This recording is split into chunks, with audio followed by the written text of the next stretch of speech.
Oh, greetings, everybody. That was kind of a clunky beginning. Oh well, trying to operate the controls for StreamYard. Cheri Fields hasn't been on a live stream in a very long time, so I'm assuming she's having some technical problems. I haven't seen anything on the emails, and unfortunately, I'm broadcasting also on my telephone. If she decides to call me, you'll see the screen freeze briefly while I try to answer the call. So I decided to ad lib. And I did have kind of half a show put together, and Mark O'Connell, a longtime visitor, had said that he was suffering withdrawal because he hasn't seen me on streaming recently. So there is one reason for that is there's a lot going on. I'm unfortunately, it looks like I'm going to be embroiled in a legal case. I'm initiating I'm taking steps to initiate a possible lawsuit against McLean Bible Church. They are aware. They have been served already an opening letter, a warning from my attorney, and we're just going to see where it goes. And that's about, I guess, all I feel safe to say. That we'll see how it proceeds. I'm also there's some side businesses I'm trying to start, and I'm looking to pursue a PhD somewhere, and scrambling to get look at places to go and the things associated with it. I'm also, good news is we have a paper that has been provisionally accepted in the Secular Science Journal. So, oh, Mark's here. Great to see you, Mark. So, yeah, thank you.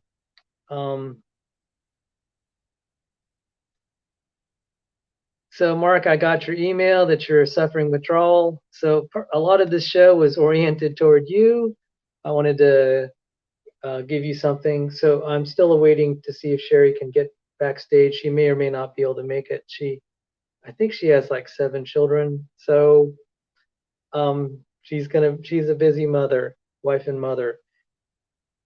Let's see. So this is just an ad lib show that I'm just slapping together like at the last minute. I did have some materials that I wanted to throw out. There is a saying that the tragedy of science, this is by T.H. Huxley's Darwin's Bulldog, and he's actually right. Even though I obviously disagree with a lot of what he stands for, he had said, the tragedy of science is a single ugly fact. A single ugly fact can destroy an otherwise beautiful theory. That's not an exact quote, but it's pretty close. Single ugly fact can destroy an otherwise beautiful theory. So to that end, I have a picture. I have kind of a meme for a single ugly fact. Let me see if I could share it here. Let me bring it up. Okay, this represents my single ugly fact that's going to take down all sorts of theories. So here we go, guys.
All right, I'm sorry. I have a really twisted sense of humor.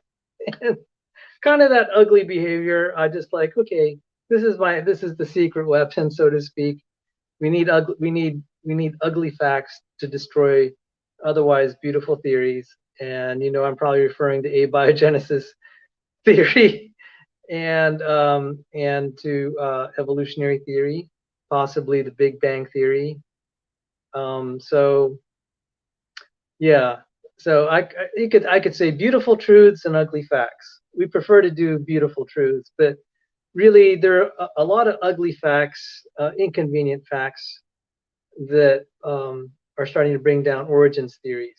So let me see if I can. I'm, since this is all kind of done on the fly, I have to do kind of.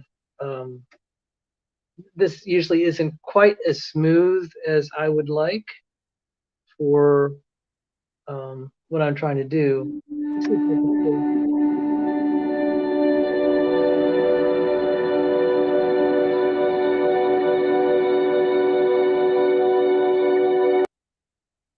All right, let's see.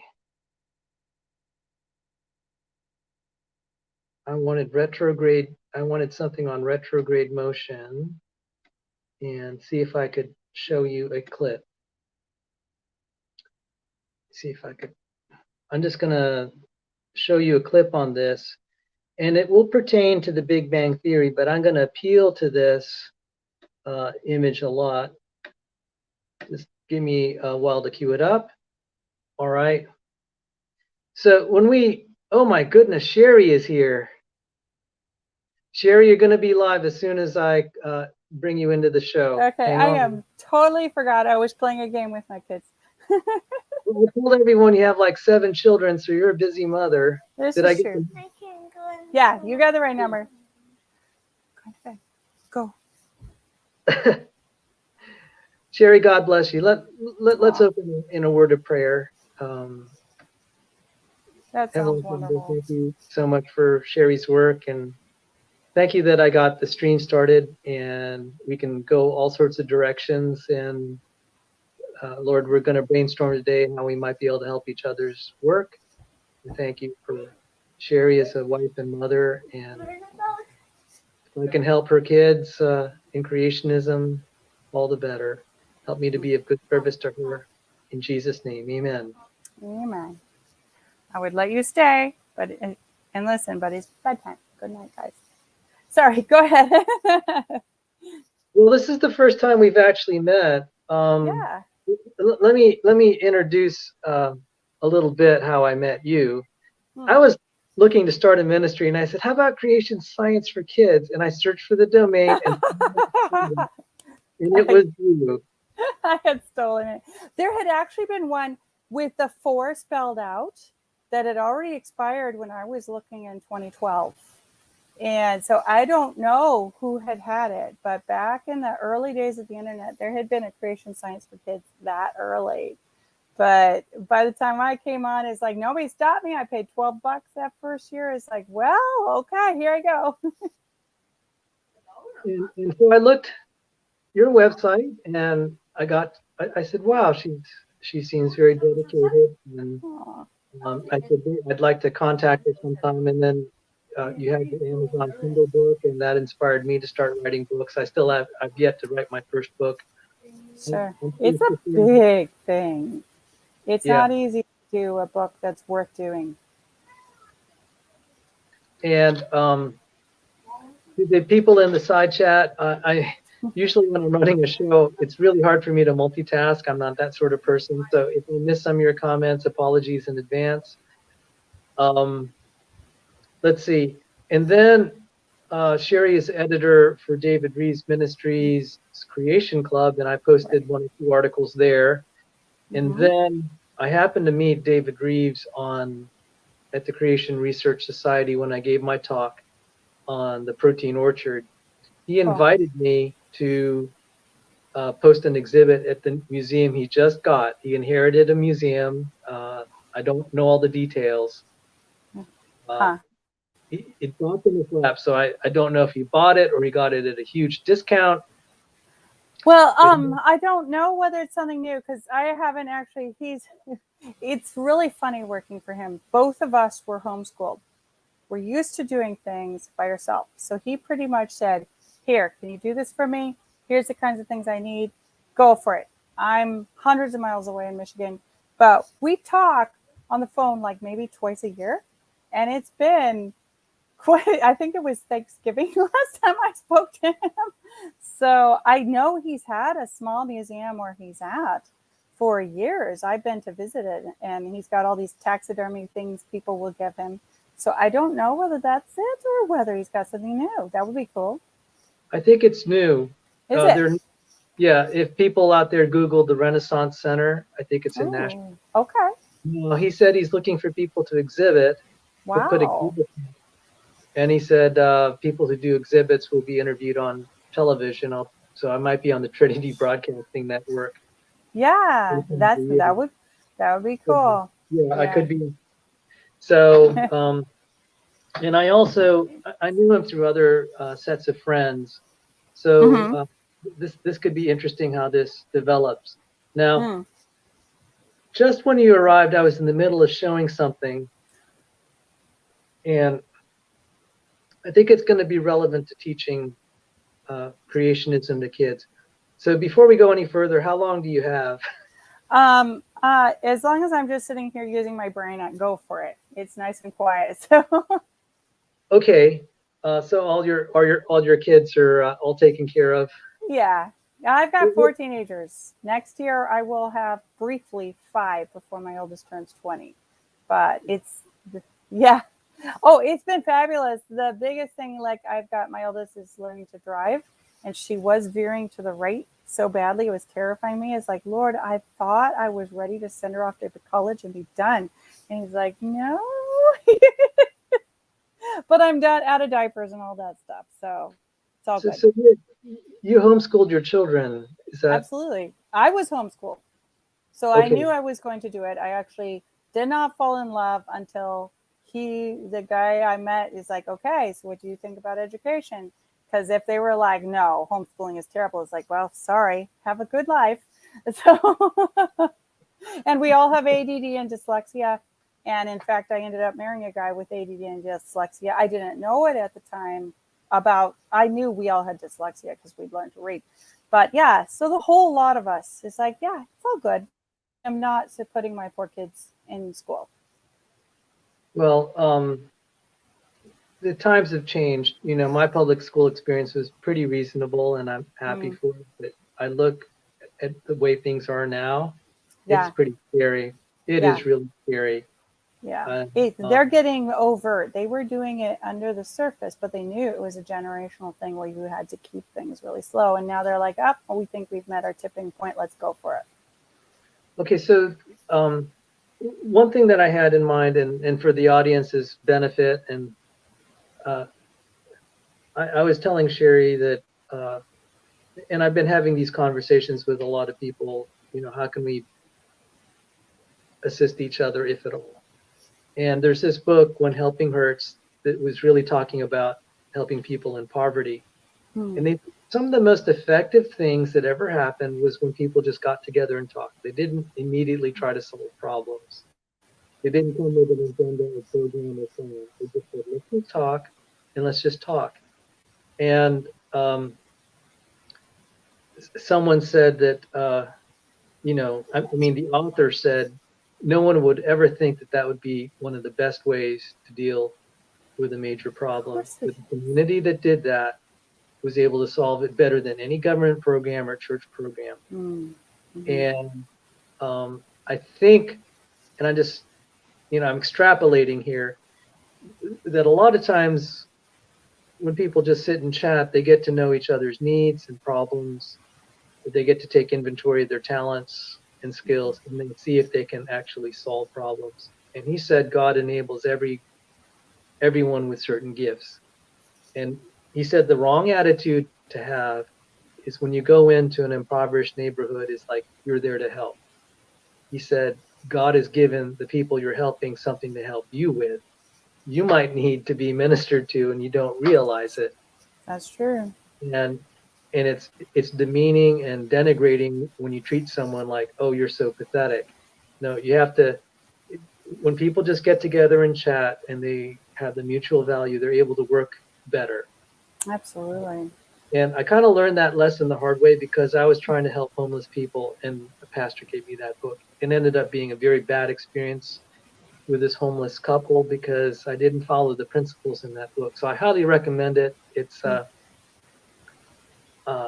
When Helping Hurts. Unfortunately, there's an endorsement by David Platt, and I'm in the middle of a possible lawsuit with him. So I'm sorry. yeah, that's a whole other story. So is that what you were talking about when I came in? No, yes, I was talking about that. I have a lot on my plate. I'm looking to get a PhD. I also had the lead author of a paper I've been working on for 3 years. Wow! Congratulations. In a secular venue. I don't know if you know this. I'm one of the few internet creationists that's actually published in secular peer review. So yeah, well, the thing is that says more about most creationists' internet abilities than about their scientific abilities. So, creationists that publish in secular peer review, but they're hardly on the internet. Exactly. And, right. Yeah. So,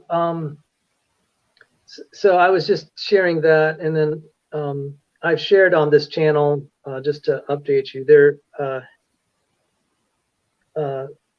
The mega church I'm a member of has gone through a lot of upheaval, lots of lawsuits filed because it's a mega church that owns $200 million or more worth of property. Oh, sure. You know, over the next 15 years, they could have possibly $250 million. So this is like a $500 million enterprise. So this is like, you know, people are like, why don't you just leave? It's like, well, you know, the stakes are very, very high given properties like this. And another lawsuit had been filed challenging the constitutionality of what's going on there, because whoever's in leadership has a lot of power, influence, and money. And so this is like not an ordinary, you know, if you had like a little house church, it's like there's no point in having a lawsuit. Right. What had happened to me, and this is public knowledge, I was threatened with arrest and jail. I was pulled out of a worship service and said, if you come back, you're going to be threatened. You could land in jail. And that's the first warning I got. Was just wow. Yeah. Are you in California? Yeah. So okay. It's like, whoa. 6 weeks later, they did that to a Christian wife and mother because, and her only crime was asking uncomfortable questions. I mean, that's my side of the story, and I think the congregation needs to hear it, and the congregation isn't hearing the other side. So, I mean, it's a matter of public record. She was dragged before the courts, and I was just like, what are you guys doing? You're going to separate a Christian wife. You did this in front of her children. Now you're trying to throw her in jail, and you're going to separate her from her kids. I mean, what are you guys doing? I mean, aren't there more reasonable ways to resolve this according to the Bible? Yeah. And to do this to a Christian wife and mother, I mean, I was livid. I said it was bad enough they did it to me, but then to do it to her. So sorry, I'm just blowing off a little steam because I'm seeing the Lord stuff. And I'm just, you know, I just seem to be a magnet for trouble. Well, maybe that's one of the things. God knows you can handle it. He's got to have somebody. Yeah. Well, I mean, yeah. Well, I want to advocate for Christian wives and mothers. I've been doing it on this channel, and I've taken flack. I appreciate that. So let's see. I'm not reading the chat, guys. I'm so sorry. It is moving. I had pulled up my phone to check YouTube just to see what was fun, and there you were. I was like, oh, I forgot. It's like, oh dear. So I still have it up. Okay, so guys, this could be just a chat session, and I had a chat with someone else who is a YouTuber. We actually started to exchange really good information on how we might further our work. And so like if guys are listening in on this and you're like, what's the point of this? It's like, I don't know. There's a prayer in the Old Testament by King Jehoshaphat. He said, Lord, we know not what to do, but we look to you. That's like my favorite prayer. That's a lot of my prayers a lot of days. Lord, I don't know what to do, but I look to you. That's So let me you probably missed the point when I was talking about ugly facts.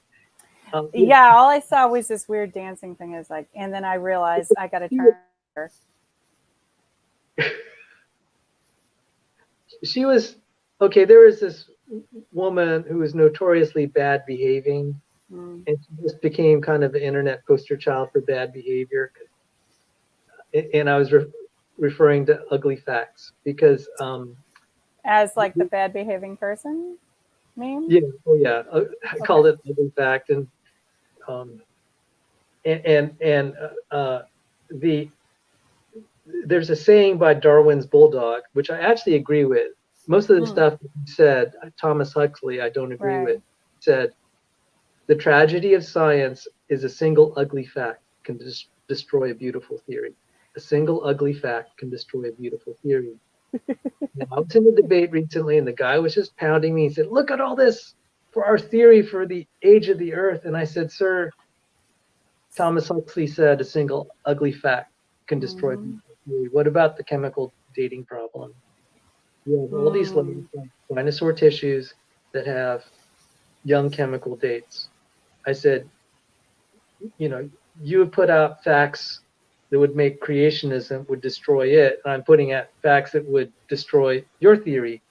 So right now, it's kind of an unresolved issue just from a scientific standpoint, because there are devout Christians who are old Earth creationists, because I'd say about a third of the young Earth creationist researchers used to be old Earth creationists. Sure. So I don't want to just like say this vile, no. Have to treat them with love. Some of them end up becoming young Earth creationists. Part of it, the transformation, is when you can start to share facts. And there are a lot more facts available today than ever. Yes.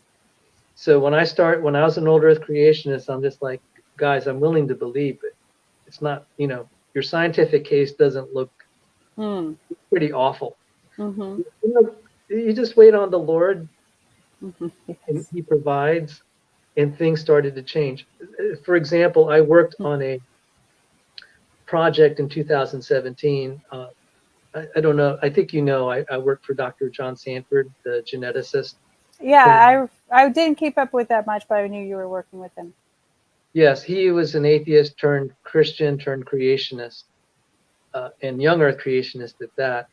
And there was this paper that emerged in 1984, and the evolutionists were hammering creationists with it and saying, see, it's not so improbable to make a radical new protein. It turned out that paper was wrong, dead wrong. But for 35 years, it kind of hung around, and all sorts of evolutionists were promoting it, including Ken Miller of the infamous Kitzmiller versus Dover intelligent design trial. And then more recently, someone named Dennis Venema of BioLogos. He is promoting it and say, this is my favorite example of a new protein. Well, it turned out it was not a new protein. It'd been so the example was this this bacteria could start to digest nylon. And they said, well, nylon only came into existence around 1935, so it must have evolved afterward. Well, that was, it turned out lots of things can degrade nylon because it has what they call an amide bond, which is very similar to something even our own proteins like trypsin can break apart. Okay, that makes sense. So it turned out it didn't evolve, and we actually found a 1992 paper that said it's been around for a long time because there's so many bacteria that have it, and they're Mm-hmm. different enough that has to be like 140 million years. That's not fast evolution. Yeah, yeah. So what is my point? It took 35 years of waiting on the Lord. Mm. Sometimes we're not going to Mm-hmm. have the facts in hand that will help us win the day. And so Right. there's some element of faith. And I Mm. think a lot of people on the Always. fence, it's like, if we could just get a little more, they'll jump on our side. Mm. And it's like that time is starting to happen now because I'm Mm. seeing it unfold. When Mary Schweitzer saw dug up the soft tissue, I'm just like, oh boy, Right. this is starting to become a big deal. Oh yeah. Mm-hmm. I'm like, Yeah. Because I know at some point, for us to have free will, there must be an element of faith. yeah, Once we have no choice but to admit God is God, then it's too late. So for God to have mercy on us, he has to leave some element of faith there. But certainly it does help if somebody's like you, where it's like, okay, I'm hearing all these things where it makes sense. And to have things to say, wait a minute, you don't have to go along with their narrative because look at these. So he'll always give us both, but he'll never have a silver bullet that's like everyone will have to just say, okay, I throw in the towel. It's all hogwash. God is God. And everything I learned is not. That's never going to happen. and the other thing is, you know, I'll see these, particularly the atheists. They'll say, "I want more proof. I want more proof." I said, "Do you believe in abiogenesis?" They Yeah. said, "Yeah." I'm just like, "You don't have any proof of that. Zero proof. You haven't We even have a any proof of law. that." Yeah, Right? there is a law that the kids study about biogenesis. Yeah, and then I say, "Okay, what answers do you have in atheism? How do you Mm-hmm. know?" I'll even ask, "How do you decide what's right and wrong?" You say, "You don't believe in God, therefore, how do you conclude what's right and wrong?" Right. And they'll say, "Well, I just accept it." I said, "See, Mm-hmm. you're willing to make decisions without Mm-hmm. any proof at all that it's the right course of action. No proof, Right. No. just pure faith. Yep. And here, I'm giving you all the evidence. Yeah. Life is improbable and Mm-hmm. probably something outside the naturalistic process. But then you suddenly start demanding all this proof, and yet you're living your life with no proof. Yeah. Right. Whatever. On what foundation? Right. Yeah. Yeah. Yeah, exactly. So I frame it with, what experiment have you run that demonstrates the way you're living your life is the right thing? Because you all keep swearing by science. I said, okay, tell me how you decide what's right and wrong. Mm. Show me the experiment. So No, what's interesting for me, I came to science. Now, I did love geology as a student, and when I was studying it, that was my favorite, how layers worked. But my parents are both in medicine. My dad's a psychiatrist. So I started, I think I was 16, 17. My dad is like, I got enough to do. And the journals, of course, are coming to his house for his continuing education. So it's like, Cheri, could you read through, find the ones that are worth reading, give me the short notes. So I started reading academic studies as a teenager. So it's like, yeah. So I wasn't understanding, but I learned about comorbidity and all these things. And what matters is like, hey, Dad, what are they saying here? It's like, that's not really anything. It's just science or just statistical stuff. So, but one of the things that I love seeing is technically you can do studies that say, well, when you have 100 people that 50 of them live this lifestyle and 50 of them live that lifestyle, the 50 that live closer to God's way are going to do better.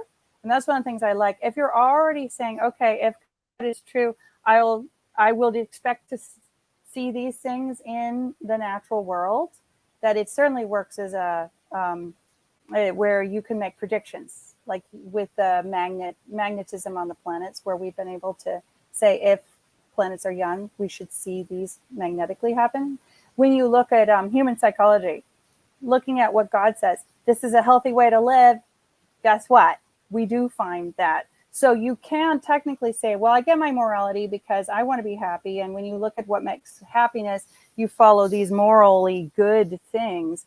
of course you're going to get scientific backup for what you have to say, because God actually did make the world. So if I was talking to somebody, if I was a smart atheist, I'd say, well, studies have proven that if you have a solid family and you have two parents and all these wonderful things, that you end up having a healthier, more successful life. Is like, well, of course it is. Now let's see if we apply, because God is a designer and he wrote the manual and he actually gave us the manual and he said do this, then instead of coming from behind, you can come at it from above. But that's an interesting, because you've got the moral argument where they have no foundation. Technically, if I were wanting to be an atheist, I could have a foundation that, look at all these studies and I want to be successful, so I'm going to follow what they have to say. But I still would have no reason except that, well, and in the Christian worldview you have, here's why it ends up being successful. So anyway, I'm kind of rambling. I am getting a bit tired, but hopefully I can stay awake for a while. No, I wanted you to have, because I was the one rambling. Maybe hopefully this won't be the last time we talk. Definitely. This is just kind of the first time. Yeah, guys, this is the first time Cheri and I ever actually met and corresponded, and I was on her creation club where she's an editor. That's it. So I always sort of knew her as the person who got the domain name Creation Science for Kids. Right. And I was trying to get it. So,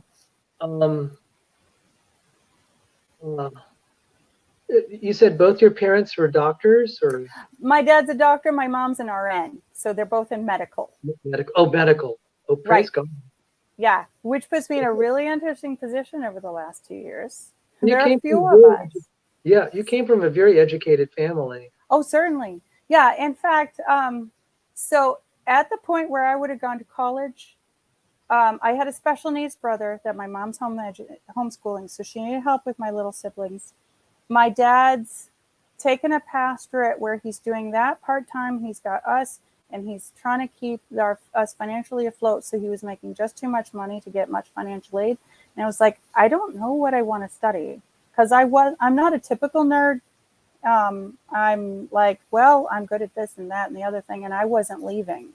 And this is before the internet. So I have a sort of cobbled together associate's degree and a couple of other things, but I'm basically a generalist. In fact, why I'm an editor is I understand a little of your subject, but I understand some geology and a little of this and that. So I don't have anything specific enough that I've followed for long enough to have a higher education, but it's like, I got to be good at everything. And especially translating from what the scientists speak to everyday language where a 10-year-old can understand it. That's not an easy thing to do, actually. Well, I can appreciate that. And I was very flattered when you saw my presentation for the Creation Research Society. The very last version was the best. And I should go back and check it out, but I liked your point. That was brutally hard to put together. How can I? Because we have a lot of the geologists and the physicists, and like, I'm gonna, and then people that aren't even scientists, and I'm gonna present to that. And yes, I had to try to, and it started to gel. When you can teach it to someone who doesn't have that background, then you could probably teach it to almost anyone. That's it. That's the brilliance of it. I wish more people understood that. I once got to read a book. Master Books put out a tome. It's like almost 3 inches thick. On I'm trying to remember what the main piece is. It was a flood, but it had a lot to do with the timing of like when did it reach its highest peak, and it takes this long to tell you. And one of the things I enjoyed, there were some sections on the Hebrew that I actually quit. I almost never just stop reading something. It's like, I can't digest this. But for the most part, I found the scientists where they knew, I'm going to have a linguist reading this when I'm a geologist and somebody else is a specialist in time. So they would be using college level words, but they weren't using their subgenre jargon. And I appreciate that desperately because I have to be a generalist. I can't, a lot of the terms you use is like, can you get me up to speed, please? Because I don't know about enzymes and all these finer chemical details. I just haven't had the time to study it. So yeah, I appreciate it. Well, one reason I wanted to contact you, I am let me tell you, that presentation just about killed me Oh, because I had like 5-10 hours worth of material, and they said you got half an hour. yep. And Yep. I'm like, there's so many people that will not understand this topic. How can I teach it this quickly and then also describe my research? It's Yeah. going to kill me. And I had, that's why trying to be succinct is actually very, very much harder than being long-winded. It's very easy to be Yep. long. Yep. Remember Like, the guy who said, I didn't have enough time to write you a shorter letter? Oh, it's so true. oh yeah, it was just brutal. And I'm just like, so I would do a presentation, I'd rehearse it, and it's like this went for 2 hours, and I didn't get the point across even after that much. Went to the Oh, drawing board, huh. and I kept recycling it, and I must have had like 100 versions of this, and I'm like, this is. Wow. But by Wow. the end, I'm like, yeah, I actually can do this in half an hour, and I could do it Yay. effectively. Good for So you. when I it meant a lot to me when you came on my channel and I was showing like, can you have this one part that can evolve to be all the parts of a car? And you Mm-hmm. said, you like where this is going. I said, someone's getting it. Oh, I love getting it. Yeah, it was easy to follow what you were saying. And Um, yeah, and then because I have relationships, kind of um, working relationships with people from the other side, or evolutionists, like I was able to get some good data. He said, well, no, all the proteins and genes did not yes. come from a single common ancestor. And just like, thank you.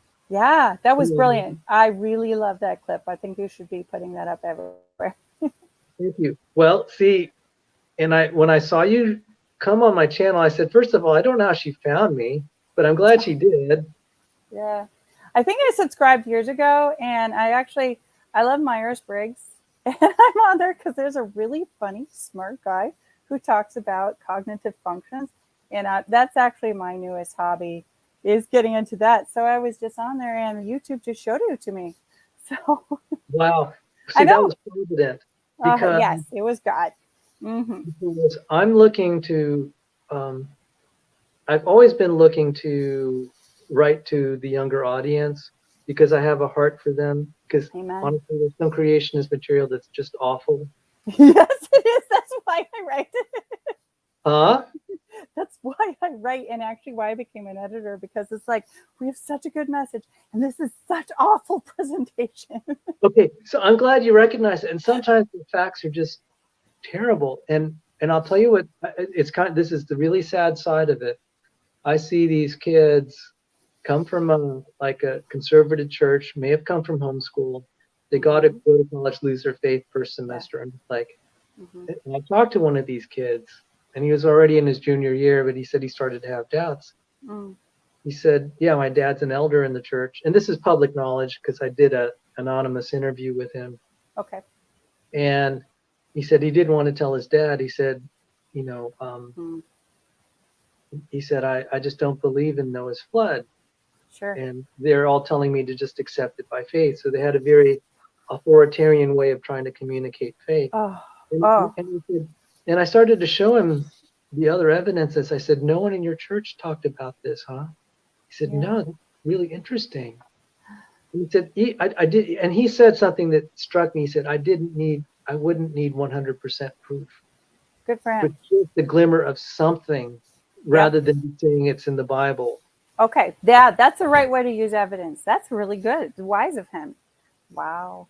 Yeah. And I would not want to be one of those people saying, don't ask questions, just believe God. God is right.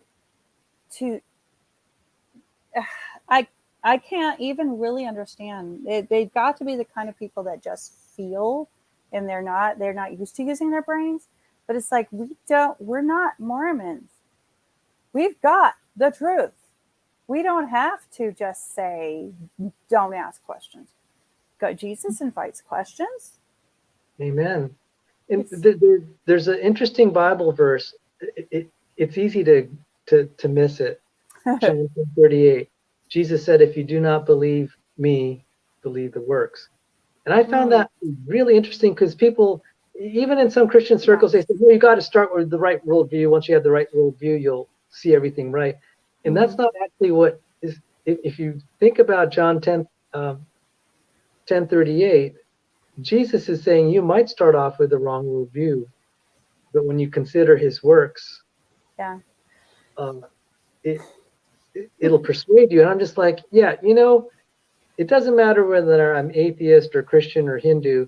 If I'm standing out in the middle of a highway and I see a 18-wheeler coming, I don't have to be thinking about what the right worldview is. That's true. And it's amazing, all these philosophical questions like what is truth, what is real, that's all kind of just like and just common sense to hit you.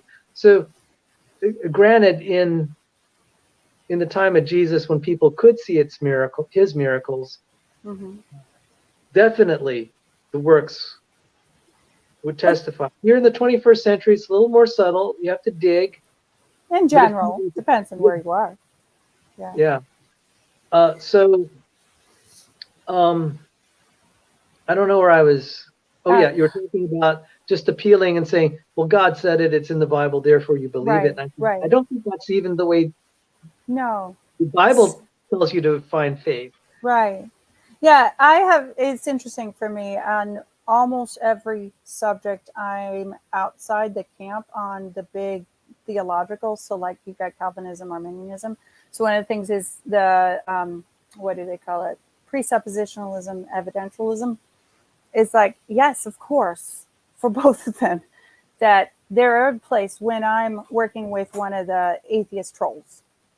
They don't want facts. They just want to be belligerent. And I go like full on precept with them. It's like, yeah, you were not going to accept anything. But when you look at how Jesus handles it, depends on who it was and what their heart is. If you're like, God, I believe, help my unbelief. I want to believe you're there. I've even just recently, I was reading something where several different people, I think it's going in tomorrow's Creation Club articles where I read it. There have been several people in the not too distant past who took up Pascal's wager and found Jesus. And the others will say that's a terrible apologetic. Don't be doing that because he actually is true. It's like, yes, but God is such a humble God. He's willing to take us up. It's like, okay, God, I'll try you for 30 days. There was somebody who got saved in part because of The Chosen. And I was watching her documentary video and stuff. And that's what she did. Is like, Jesus, I am so in a mess. I'm willing to try you for 30 days because I'm scared to just say I'm all in straight off the bat. And he takes it. So there's definitely a place for evidence, but it will never be enough where I won't also have doubt. And at some point, I'm going to have to say, okay, at some point, it's either me or God. And if I'm going to go my way, then God will let me. But if I'm willing to say God is God, he'll make that obvious too. It's all mixed together, and it depends on the person and their state. And when I tried to tell people, I said, how is this different from any other decision you make in life? Do you ever, for your biggest decisions, like buying a home or signing getting married, do you have all the facts before you make the decision? It's like, no, how many times you step out in faith? You're going to go out there, start your car and drive. You don't know if you're going to be in an accident. You're having some level of faith that you're making the right decision. That's a good one. Mm-hmm. Yeah. Oh, thank you. I began to realize that. I said, I think what God does is he's saying, okay, how, the faith that he's expecting, how's this any different than the faith you have in other things you have no proof for? I do see these starry-eyed teenagers so sure that they've met the right one. I'm just like,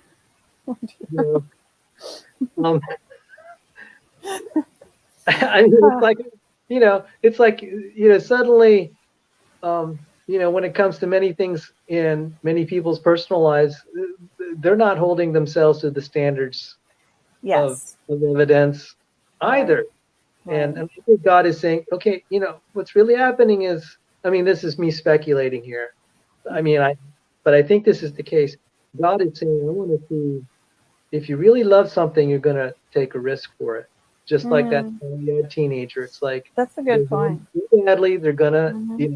even if it doesn't Mm-hmm. work, they're going to take the risk. And I knew I had a business partner. He made a bad decision. Mm. And I said, Rob, I think this is a bad decision. You're taking an enormous risk. The only way you can justify this is does it mean that much to you? You'll take the risk of just being totally ruined if it doesn't come. Mm. Mm. And he said, yeah, I'm going to take the risk because I love that. This is something I want so badly. I'm like, okay. Mm. And it didn't work out for him, sadly. Mm. But what God is saying, kind of the same thing, is That's true. if you love me enough, Mm-hmm. you're offering, you're going to take the risk for this. Right. Yeah. He definitely, and that's something I'm used to that further on in the Christian life, where he's like, okay, at some point, are you in it for what I offer you? Like with Job, where are you in it so I can make you rich and successful and stuff, or are you in it because you love me? But that makes sense that it would be even up front. I like that because that's God is so he's such a I keep wanting to say human. It's not, but all our personality, all the things that make us individual, he's got and way more just healthy and whole. But yeah, that is something where he wants that both for his own worship, but also for my own sake, because it is a relationship he's wanting with me. So yeah, that makes sense. And I've asked atheists and anti-theists point blank. There are a variety of atheists, and there's a segment that are called anti-theists. Okay. Oh, okay. Yeah. Right. So not all atheists are quite as combative and polemic. Yeah. Some are just kind of like, Live and let live. We all die tomorrow. yeah. But the anti-theists want to shove their atheism down everyone else's throat, and they look Right. at disdain people that are Christians. They hate Christians. And I asked one of them, I said, if God gave you all the evidence that he's real, would you serve him? They said, no, I'd rather go to hell. Yeah. And I was naive enough to think that they would be reasonable, but a lot of them have said, and the more that I've asked, the more people I encounter that are, and they seem really anti-theistic, I ask them that, and that's the response. I'm just like, this is more common than I thought. Yeah. Well, Some of them say, well, because they're more moral than God. I mean, it's just like, okay, I'm not and gonna. Time yeah, to shake the dust off my sandals here.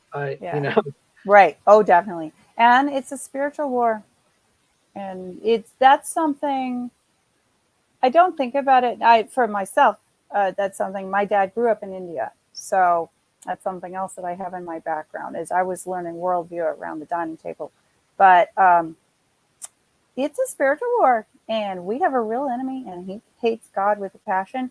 And at least for our culture and time, using science and atheism to conquer Christianity is pretty much the preferred way to go, and it's working out really well. So, Oh, absolutely. yeah. So this is very interesting, and I do have something I wanted to show you, and Hmm. I really hope we can collaborate somehow, and I don't know how. To make materials for the kids. That would be incredible.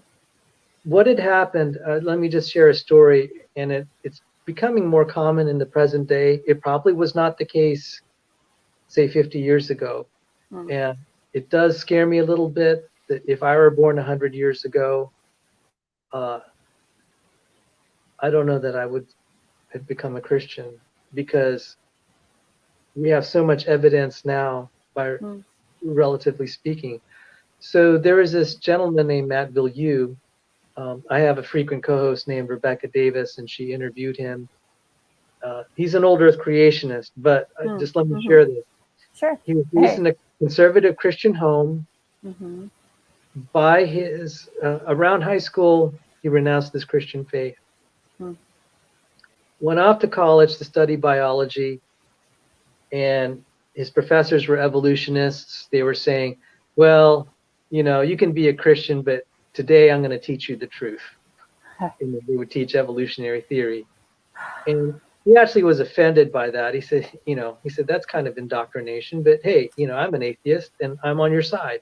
But he still resented that. Wow. Good for him. So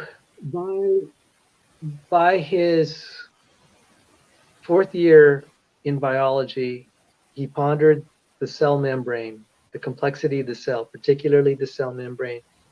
And he realized everything his professors were telling him was not true, that this evolved naturally.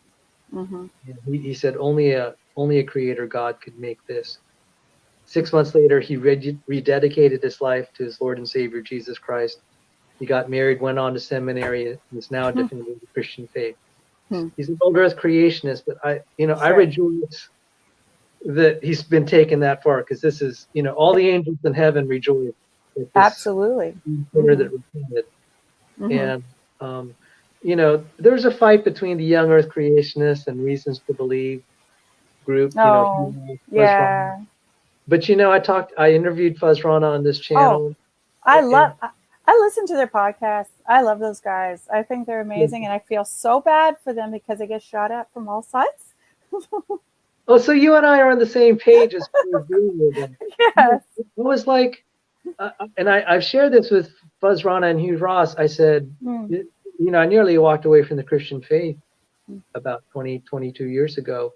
Wow. And it was the reasons to believe ministry that contributed to my return. And it was because of the study of cell complexity. And Fuzz Rana, I asked him, I said, could you share anything? Because with my channel, a lot of the people here are science students. And he said, oh, yeah, I briefly, he came from an agnostic home. He was non-believer. He did his PhD in chemistry. He was a postdoctoral fellow studying, of all things, the cell membrane. And he was like, I don't think abiogenesis happens the way we're being told. Good for him. And that led to him becoming a Christian. So I'm just echoing what you said. We can defeat atheism with science, true science. I would just caution that I don't think we don't quite have the victory yet in the young earth. Let me just say that we're absolutely slam dunk on abiogenesis. We just roll over the other side. They don't even want to say it anymore. No. Oh, no. They don't discuss it with children at all. Yeah. The next, yeah. I mean, when I started to see papers come out by top evolutionary biologists like Eugene Koonin saying, well, we need multiple universes that we can't see or test, I'm like, okay, we've won this debate. Yeah, I remember thinking the same thing when I first heard that. It's like, really? This isn't the Marvel universe. The next level, and unfortunately creationists don't know this, would be kind of like the evolution of major protein families. So that talk I gave at CRS was trying to show, because a lot of times you'll just get quotes from people that it's improbable. I said it's more important if you can kind of intuitively see why it's improbable. Yes. With all the connections and the parts and the interlocking. And so that's the next level. The next level after that is eukaryotic components. And that's and so, a lot of creationists have been trying to teach about dinosaurs and kind of these shallow arguments. And like, go to the cell, you're going to have an easier time, because when they go off to college, they'll be able to. Oh, do you have to attend to someone there? Oh, no, it's my 18-year-old. Do you want to listen? I don't know what we're talking about, but okay. She's going off to college to study psychology here in a month. Go ahead. So I was. Oh, she looks like a chip off the old block. I know. Wow, I wonder why. All right, now you're distracting him. So you're talking about we should talk about cells with children more. Yes. And people are like, oh no, we need to entertain them with dinosaurs and stuff and send them off to Dinosaur Adventureland, which I protest. Oh no, not that one. But. Yeah, not that one. If you get them at the cellular level, see, I didn't think that my presentation on proteins was that complex. I think you might be able to help me figure out what age level we could start to share that. Because if we get it at the younger and younger level, when they go off to college, it's going to be much more defensible. Oh, yeah. So, yeah. And so, by the way, the other side knows we've got the high ground. They've got to indoctrinate for years and years and years. before they break through. Well, of course we're designed. Of course we have a loving creator. Of course the world is God's. They know they've got to fight that for years and years. So we do have the high ground. We need to take advantage of it. And I'd say 25%. I mean, they just did a poll. I'm not, of teenagers that have left the faith. 25% said it was the science. Yeah, right. About 24% said it's the problem of evil, and that's a powerful one. It is. And I pondered that a long time because it started when I was witnessing at a campus, and I wasn't really evangelizing. I just tried to listen and just show love because there was a girl who'd been assaulted, and you know what I mean. Yeah. Oh yeah. And she was not a believer. Yeah. And she came up to me and was just in my friends, and she was just crying, and she said, yeah, she'd been assaulted. Oh my God, how do I tell her about the love of God? How do I tell her about the love of Jesus?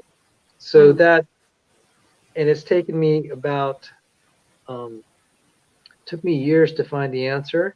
And 2 Corinthians 4:17, this momentary light affliction is building for us an eternal way to glory far beyond all comparison. Oh, that's a big thing. And that cured a lot for me, because the pain we experience now is the price of the happiness in the future by God's grace. Because the ultimate suffering for our happiness was Jesus Christ himself. But on top of that, our own personal suffering. And, the problem of evil will make sense because of the resurrection. Right. And it makes sense for a Christian.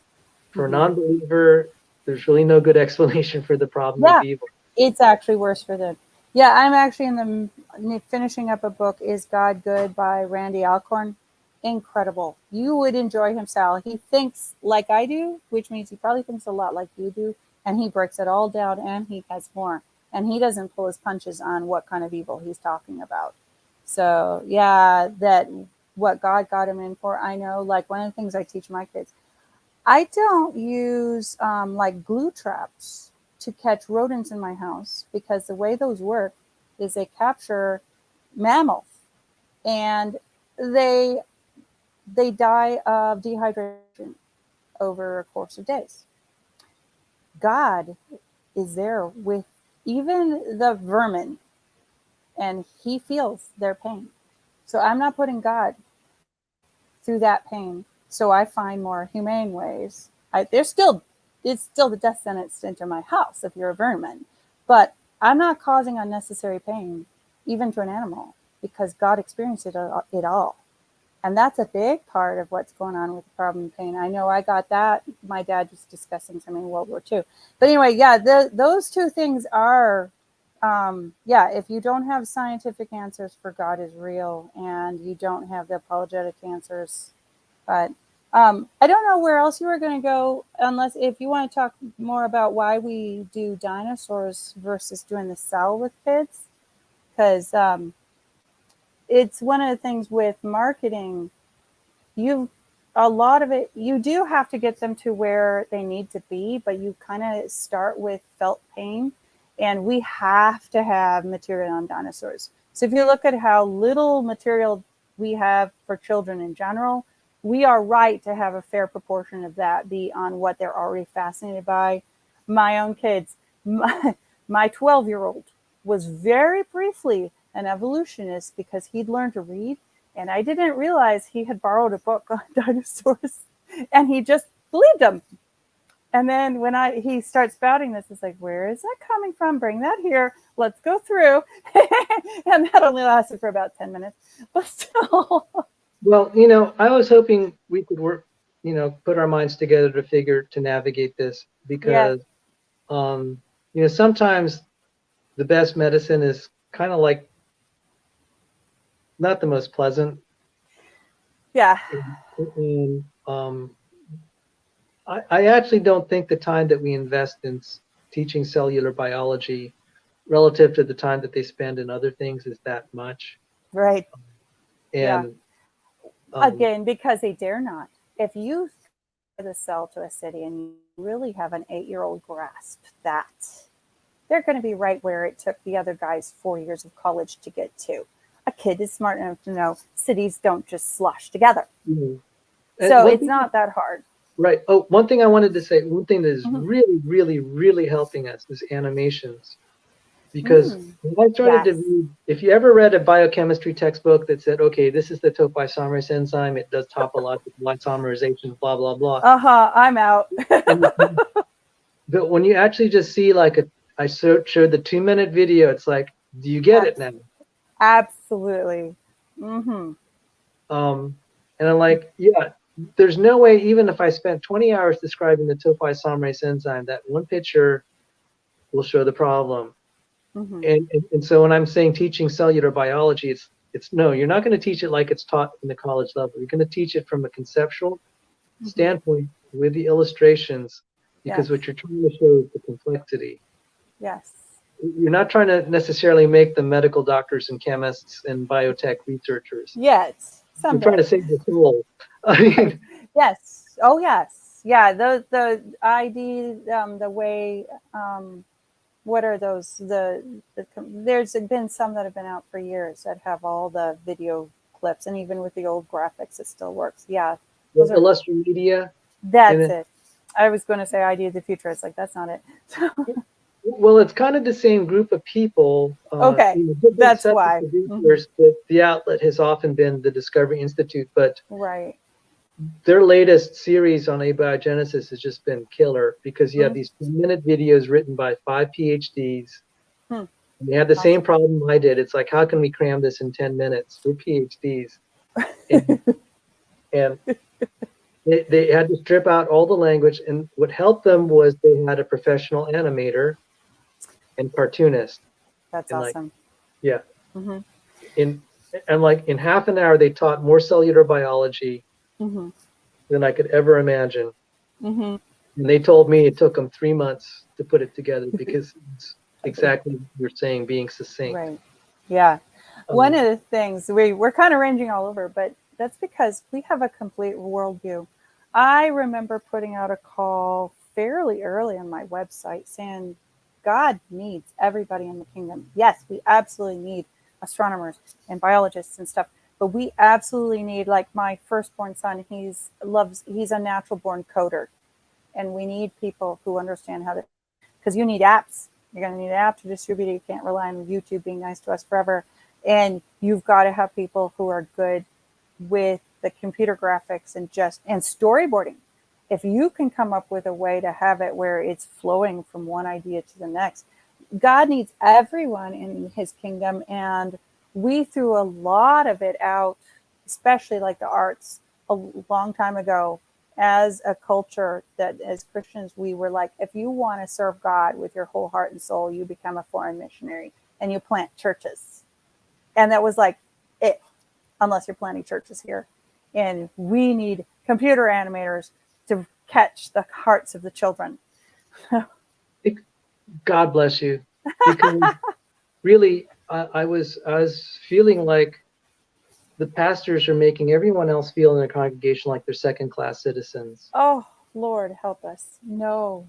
And there was a track by Keith Green's organization, Last Days Ministries or whatever. It said, should you go to college? And just like, what are you guys doing? Yeah. God has gifted someone in a special way. Yeah. And I wanted to say, now that I'm older, it's like there's a proverb. It's either in Ecclesiastes or in the book of Proverbs, where it says, a poor man's wisdom is despised. Yes. Just going out there and preaching, you may not get any credibility. Ooh. Yeah, that's true. Yeah, that's not a way I thought of that verse, because normally it's like, I'm thinking about it from the poor man's perspective, where he's feeling all sorry for himself. That's totally true. Yeah, if you want to be taken seriously, get the get the credentials so you have the right to be heard. Right, and it doesn't have to be academic credentials or anything, but you've earned the right to be heard by people that have suffered in the same. So I've often said the academic credentials is not how much you know, it's how much suffering you're willing to put up with. This is true. And people, you'll be respected that you suffered and you walked in their shoes.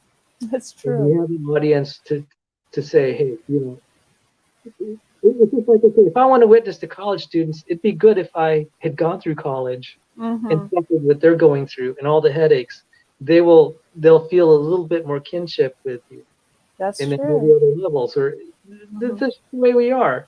Yeah. And so I could even extrapolate that the poor man's wisdom is despised. It's like, well, you have to sort of earn, like Paul said, you have to be all things to all people, so I could by all means save some. Now, there's one reason I wanted to go into cellular biology, and this is going to relate to a lot of stuff in cosmology. This is where you were able to join, and maybe this is, we're already at like 1 hour, 10 minutes here. I'm going to try to show you something that I think is very helpful, because I try to tell creationists, I said, don't disrespect the other side. We've won the abiogenesis, we've won the complexity argument. The common ancestry argument is not that easy. I said, No. This is a lot harder than you think. Don't. Right. They were designed by the same artist. They're going to look like they came from the same guy.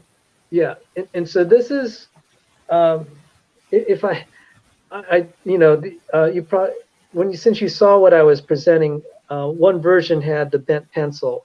Yes. My final. Okay, so you look at the pencil, it looks straight. You put it in water, it looks bent. Right. And that's evolutionary theory. You could look at something superficially and say it's bent.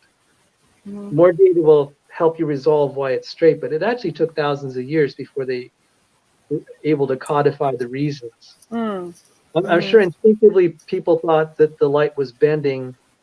Oh, we were smart. Yeah, but it took a while to actually formalize it into Snell's law. What was really powerful is, let me see if I could show this, geocentrism.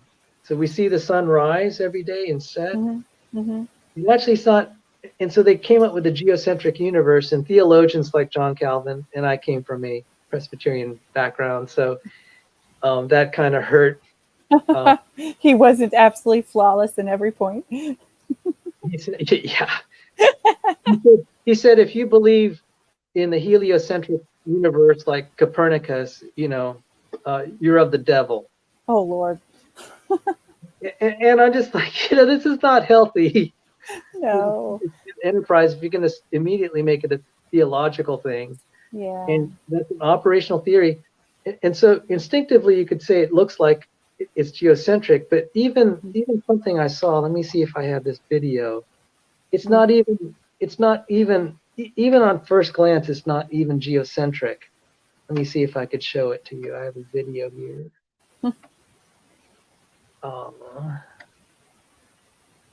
And I'll show you why what I mean.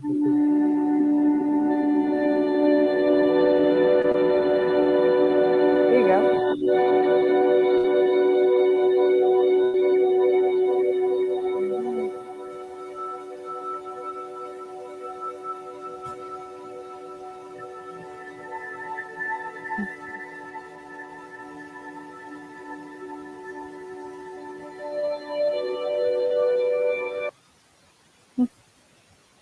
Those are pretty.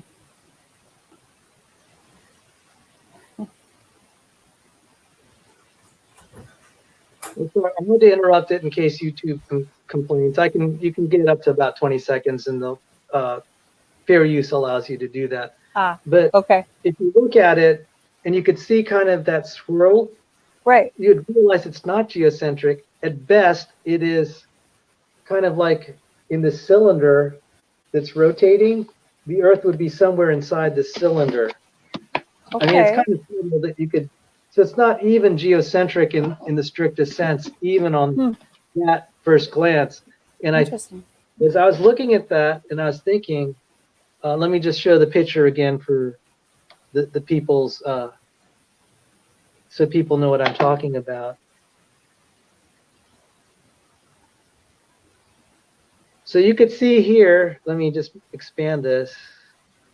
You could see here that it's circling around this point, and you have like the northern star there that doesn't, that just stays fixed while all these orbit. that should begin to tell you that at best it's more of a rotating cylinder. At best, not geocentric, even just looking at that. And then now I'll show you the other evidence that really just broke it. Broke it for whom? Sorry.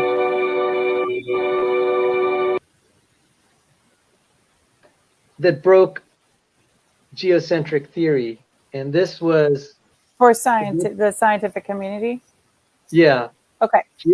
Geocentric theory was broken by this. And this is when I was talking about a single ugly fact can break a beautiful theory. So, let me just play it here. Mars in retrograde. Right. You could see Mars right here. You see it moving. Yeah. So let me try to explain what happens. So if you look up at the night sky and you drew it and then did that every day, you would notice this object just moving around like that. And people were just staring. Yeah, see, that's the pattern. Yeah. Oh, that's so cool. Let me see if it actually has. This is a great picture. So why am I showing this? You know, people say, well, geocentric theory predicts the sun will rise and set every day. They actually had very good calendars, could predict the seasons, could predict with their epicycles. They were able to predict retrograde motion, even though epicycles mechanistically didn't make any sense. They were able to make testable predictions. They could predict eclipses. And like, this is such a solid theory. It's a solid, beautiful theory. Why do we need heliocentrism? And I'm just like, don't you see the parallels to evolutionary theory? Theory, it's like, it can look so right, but a single ugly fact can break it. A single ugly fact can break it. And if we're able to, you know, in deference to my old Earth colleagues like Fuzz Rana and Hugh Ross, what started to do it for me was when I was studying, I first began to have an inkling that cosmology is not right. 3 of my professors at George Mason University signed an open letter saying, we think the Big Bang's wrong.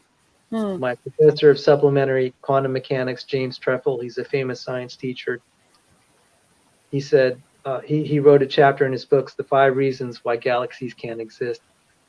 And that really did start to catch my attention.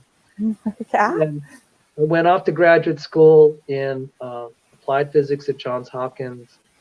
And when I studied cosmology, and they described some of the things that, like inflation, like, you could be kidding. Where you're saying all this matter moves effectively at 1,000 or 1,000,000 times the speed of light. I don't think young Earth creationism is any more outrageous than that. There you go. There you go. Yeah, if you're going to have to believe in something outrageous, I'd rather be best friends with him. Well, that's what. And then I began to study mechanisms of changing radiometric dating. I mean, radioactive. I mean, nuclear structure. Okay. Which could account for some of the radiometric dates. You know, some of them are obviously flawed, but then there's some that are still difficult for young Earth creationists, and even Andrew Snelling would admit there are some rocks that he dated. It's like, it does look old. We have to find an explanation for it. Okay. He said the first line of defense is the dates didn't exactly agree. They were off by like 30%, but they were still old. But you know, maybe so. He said we haven't figured that out, and I've been working on that problem and finding some really interesting things. So why did I go that way? If the world is young, there's no common ancestry. There's just not enough time. That's the best answer. And so I wondered, well, why did God make the monkeys and all that? And I came out with similar a good to us with hands and all that, you mean? Yes. In fact, someone did lose his faith when he went off. He was an old Earth creationist. He went off to medical school. He was dissecting primates as part of his education. When he saw Right. how their anatomy was so similar to ours, he became an atheist Oh. instantly. Now, the interesting thing is that guy is Michael Denton. He began to study the complexity of the cell Uh-huh. and of biology, and he wrote the book Evolution, a Theory in Crisis. Mm-hmm.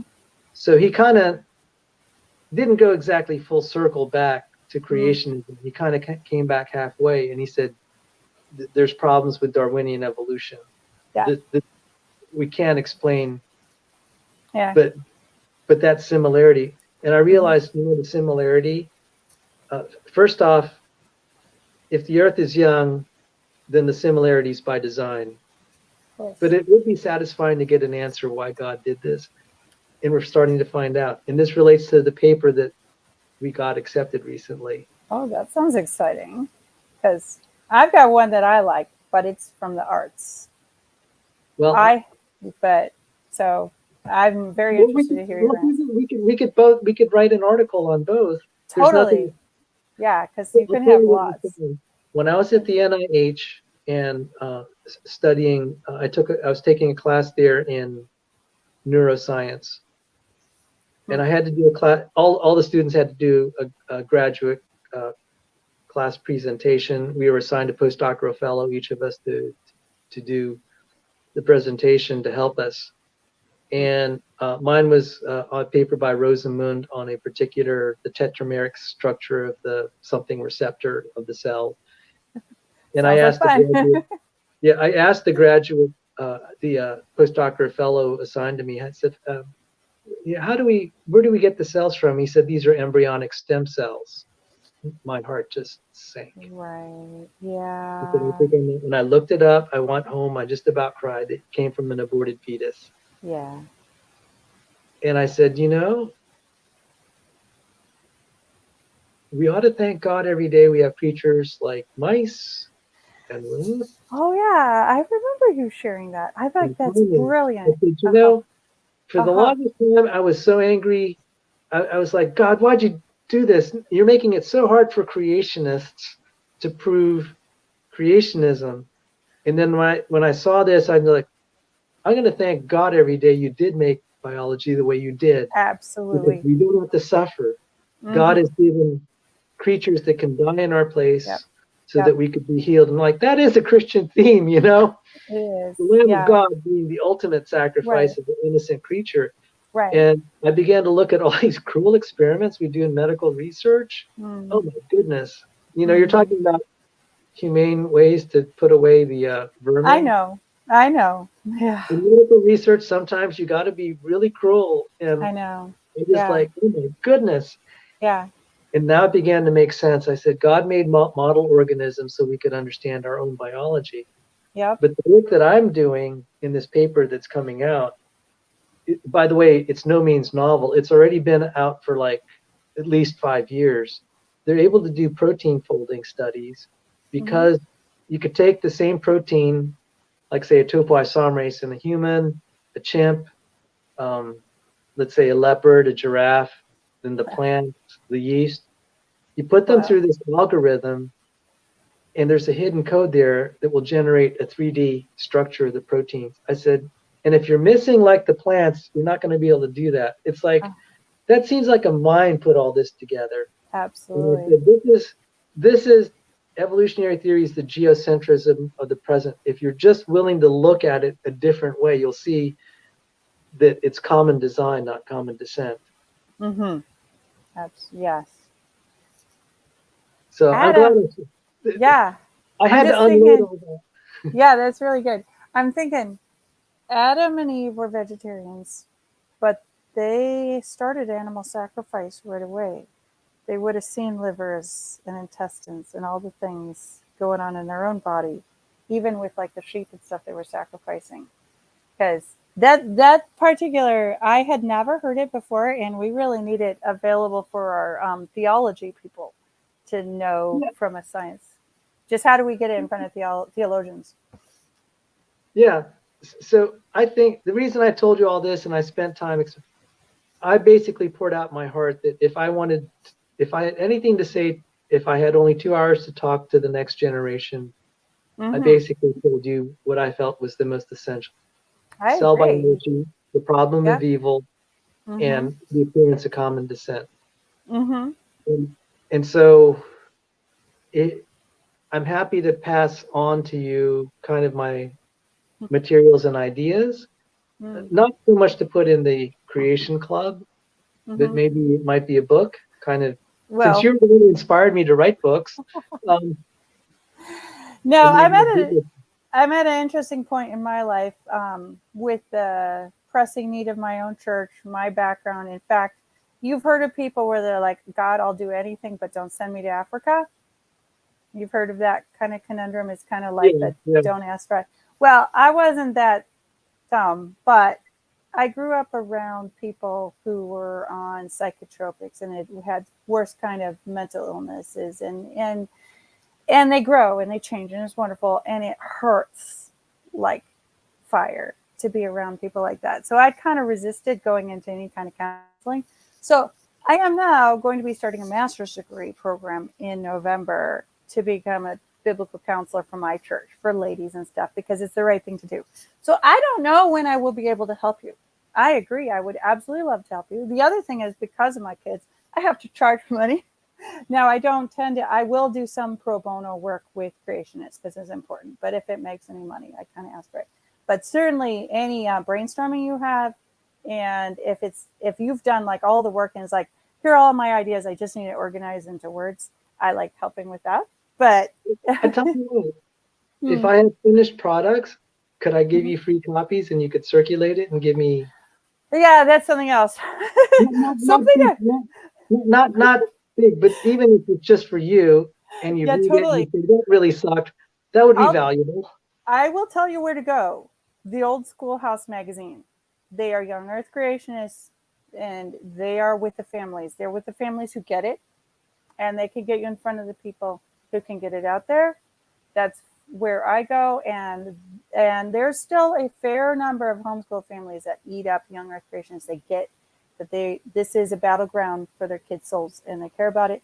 That's where I would go. I would aim for the homeschool market, not so much that you're going to make it not accessible to public school. In fact, when I write for public school kids because I know they're the ones on the front lines. But I would market to the homeschool community. That's where I would go because they've got way more of me. I can get in front of a couple hundred people that care. And then with the Creation Club, there are probably a couple thousand grandparents who also get it.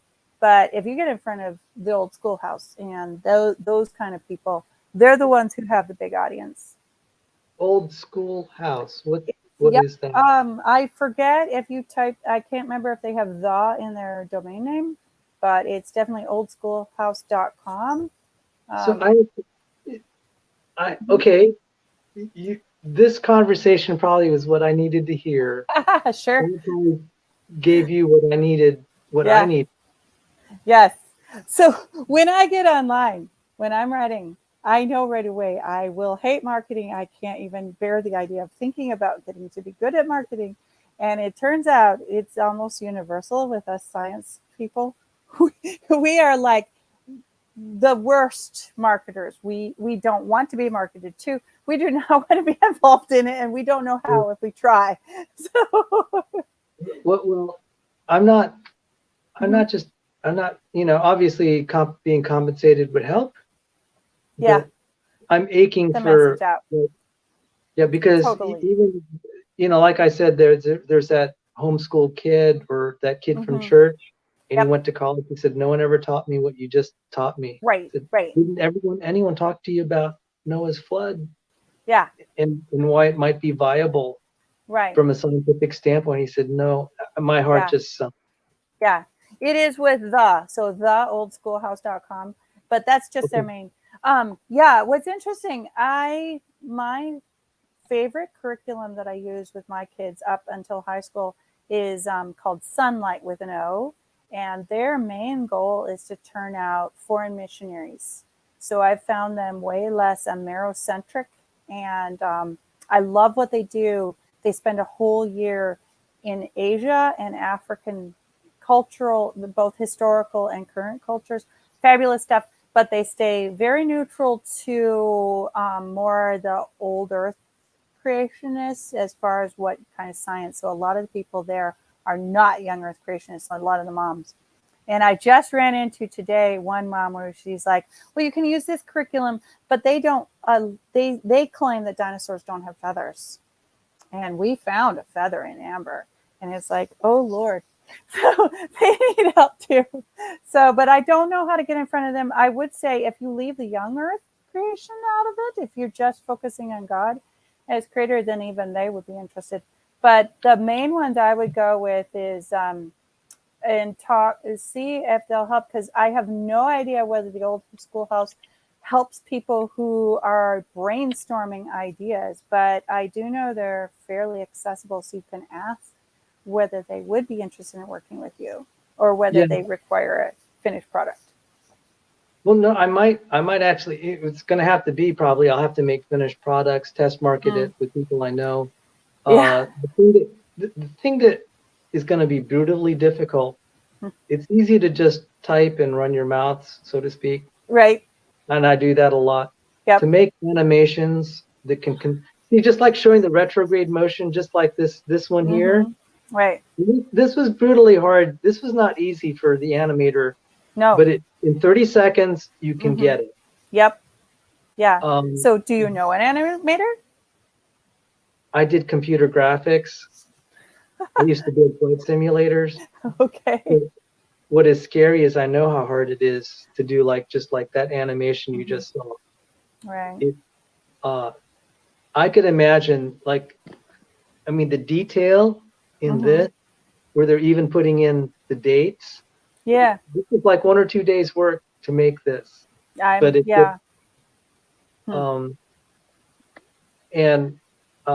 you saw a little bit of my graphics, even just the still graphics that I did in my protein orchard presentation. I took that. Yeah, I know. I've done just a little. It's like back to the drawing board. I can't do this, and so. Yeah. What's your relationship with and the only ones that are big enough are the big three, I call them, Answers in Genesis, ICR, and CMI.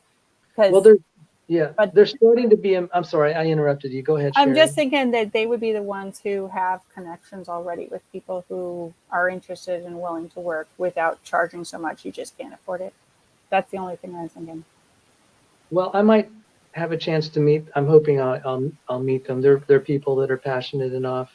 And, I'm just trusting the Lord that if it's time to get the message out, because our culture is dying, and God, if you want to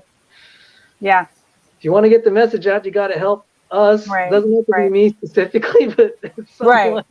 Well, I will say your argument for common design, or that why we would have such similar creatures, I've never heard that before. So we all have a place. Yes, somebody would step in, but he puts people in place for the reasons he does. Esther can feel special even though God would have saved her through somebody else. Well, I've kept you for like an hour and a half. I really thank you for your time. I think some people want to ask me some questions, and I probably will continue after you have to go to sleep after taking care of children. I should get to bed. I would be worn out if I even had one kid. Well, it was something I knew I wanted to do, be a mom. When I was a teenager, I was the oldest of 5 at that point. So I knew what I was getting into. And it's like Jesus with the disciples. How many people were really converted at the end of Jesus' life? And then what did they do? And I have 5 white heterosexual Christian male sons. And I am thrilled with this. Plus my 2 daughters are awesome.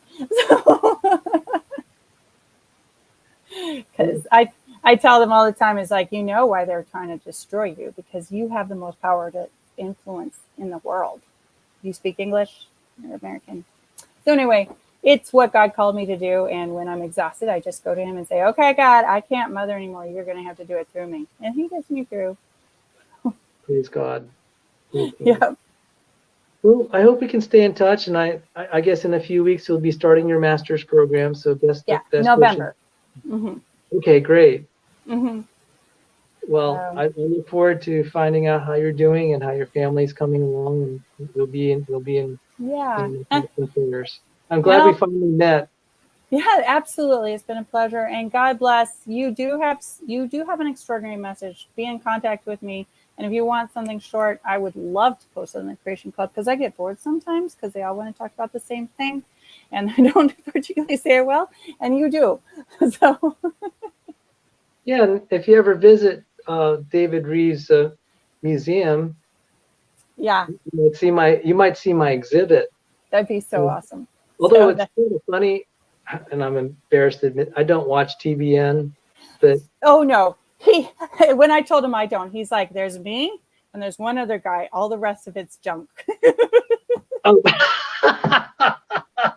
That's what yeah, he I might told be me. on TBN, but hey, we got to minister to that crowd too, you know. Exactly. Right. And it's totally different when you're the content creator. I am not at all for canceling you and it's associated with those people. Well, I was ministering to them. Of course, I'm associating with Yeah, those I mean, people. if I don't, who else is going to minister to Exactly. them? Right. Right. It's not like I'm going there to get my theology.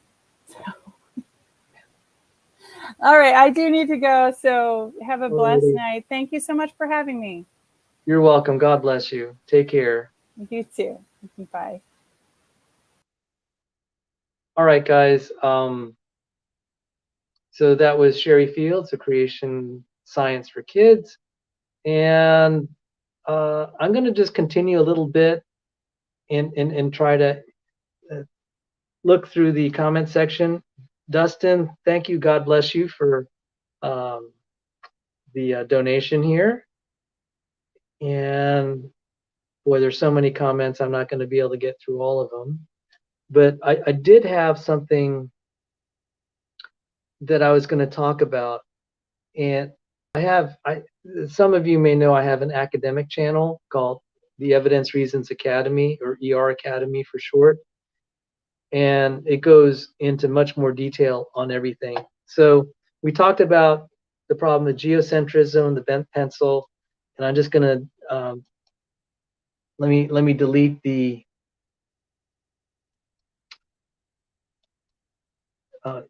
some of my open tabs here. Let me see if I have it. Okay, so to Dustin's question, I happen to have something here. Galaxy formation and evolution. So let's look at this. The study of galaxy formation and evolution is concerned with the process that formed a heterogeneous universe from a homogeneous beginning. The formation of the galaxies, the way galaxies change over time, and the processes that have generated a variety of structures observed in nearby galaxies. Okay, now I'm just going to skip something.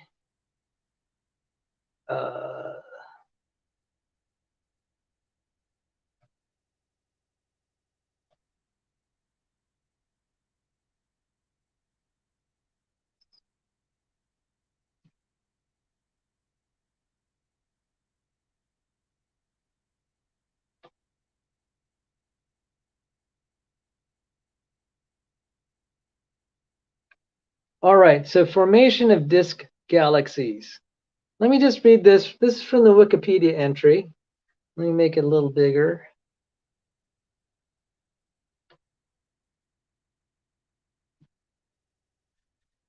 I'm going to highlight here. There are different theories on how these disk-like distributions of stars develop from a cloud of matter. However, at present, none of them exactly predicts the results of observation. None of them exactly predicts the results of observation. So if that was a rhetorical question, I actually agree with you.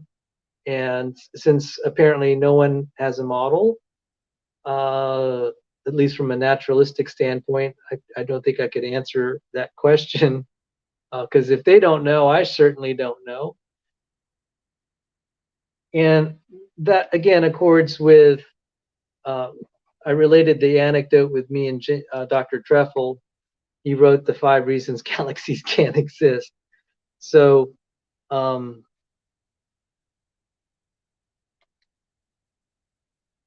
so that's, that's, I was going to cover that a little bit. And Danish debater asked, oh yeah, the trip that I had went really well. And so, and I gave a trip report. You'll see something that said the final version, CRS and commentary, and I'll talk about how it went. The presentation was redone at the last minute to include stuff on thermodynamics and information theory, and I had to readjust things to fit all that material in. This was in light of some of the earlier presentations in the conference. I said I had to address some of these issues, and so so for the, I had to incorporate, I promised some people I'd incorporate the material. So let me see. So that was galaxy formation. There is something I need to cover with the surface. All right. So I'm going to go a little bit full nerd on you guys here. There is, we'll often hear something called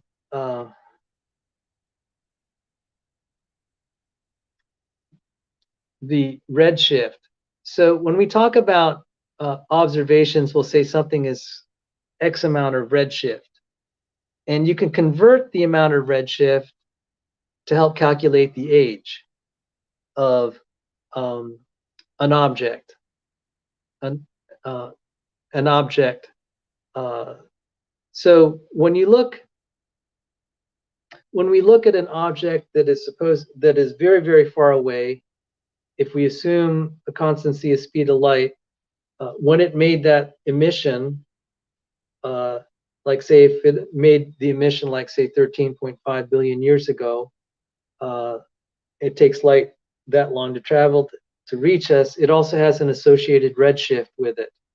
Now the Big Bang guys will say it's caused by, the redshift's caused by an expanding universe. The anti-Big Bang will say it's another mechanism, like say electron plasmas, free electron plasmas. And I've covered on this channel reasons that it probably is the free electron plasmas. We have experimental and observational evidence that electromagnetic waves get redshifted when they pass through clouds of electrons. And if we look at all of free space as basically being one giant cloud of free electrons, it's going to be hard to deny that possibility. And I'm going to cover some observational evidence that is starting to continue to erode the credibility of the Big Bang. I mean, I've been in when I was through grad school and talking to people, and like I said, I had professors in my school that are secular professors. They're not creationists at all. They think the Big Bang's totally wrong. Now, they don't necessarily have an alternative model naturalistically, like, the creationists, young Earth creationists will postulate miraculous instantaneous creation, but these secular guys will postulate, maybe some mechanisms we haven't resolved, except to say it definitely is an expanding space or the Big Bang. So I'm going to cover a little bit of some of the things that have emerged recently, and it was brought to my attention by Mr. Jetty89, and it's really powerful, and I'm going to cover it some more in my academic channel. So and I had to kind of learn this, and guys, I take no offense if I get some of this wrong. I'm kind of struggling through this. So someone had mentioned that Danish debater talked about the James Webb telescope, James Webb Space Telescope, JWST. And he said the James Webb Space Telescope that just took some images with higher redshift. So you'll hear numbers like redshift of 1, 1.5, all the way up to infinity. The most that I've heard has been like redshifts at 20. And so you can convert the redshift into the distance of the star at the time, or the galaxy, or whatever, that it made the electromagnetic emission. So when we see something at very high redshift, we could say that it's approximate, I mean, really, really high redshift, that we're looking at an object where it was about 13.5, 13.6 billion light years away. It has since moved on since making that emission, but its position when it made the emission, according to Big Bang theory, would translate into a certain distance in light years, which also translates into the number of years back in time that supposedly we're looking into. And there's problems with that interpretation, but let's just at least understand the language of this. So if something is, there's this Cosmo-Calc by Ned Wright. It can convert the redshift into a distance. So like, let's say that it has a redshift of 0. And it says the light travel time is 0 gigayears, which is 0 years. So if you look at, like, say, the moon has 0 redshift, it's pretty much in our present time. Now, if we look at a galaxy or a star that is a redshift of 1, I'm just going to put it in this calculator and press general. It's saying, well, it happened 7.817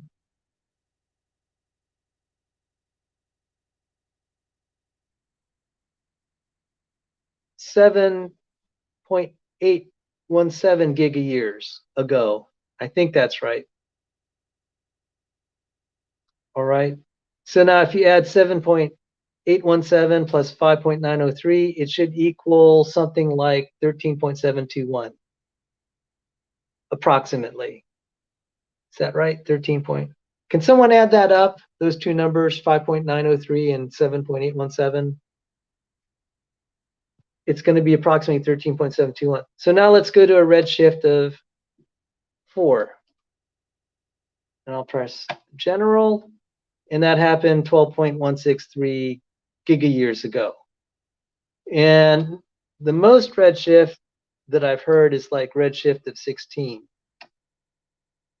And that's getting very, very close to the beginning. So I don't know how high the redshift would have to go. I'm just going to go to 40 to see. Yeah, I mean, you would need some absurdly high redshifts to start to approach this number asymptotically.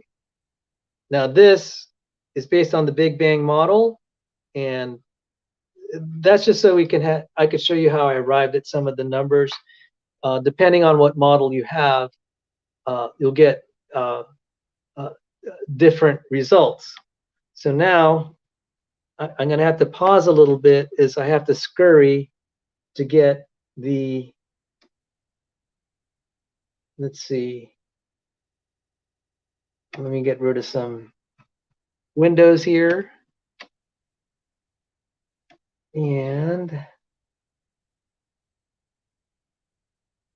just trying to get rid of some windows here so I could get the thing that I really want, which was, what's his name? Alan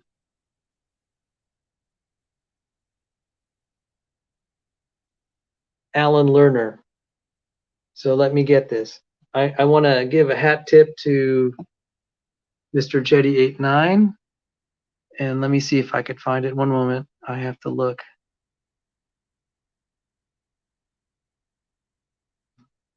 He sent me like 50 emails here, and I have to sort through it.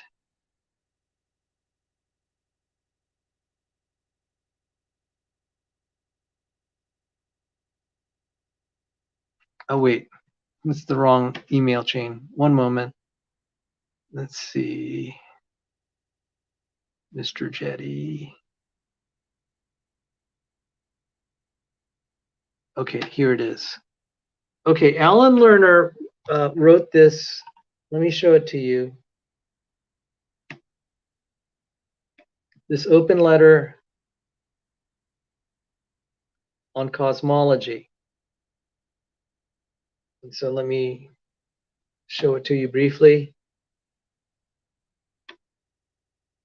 This is in 2004 when I was considering young Earth creationism. And it says, the Big Bang today relies on a growing number of hypothetical entities, things that we have never observed. Inflation, dark matter, dark energy are the most prominent examples.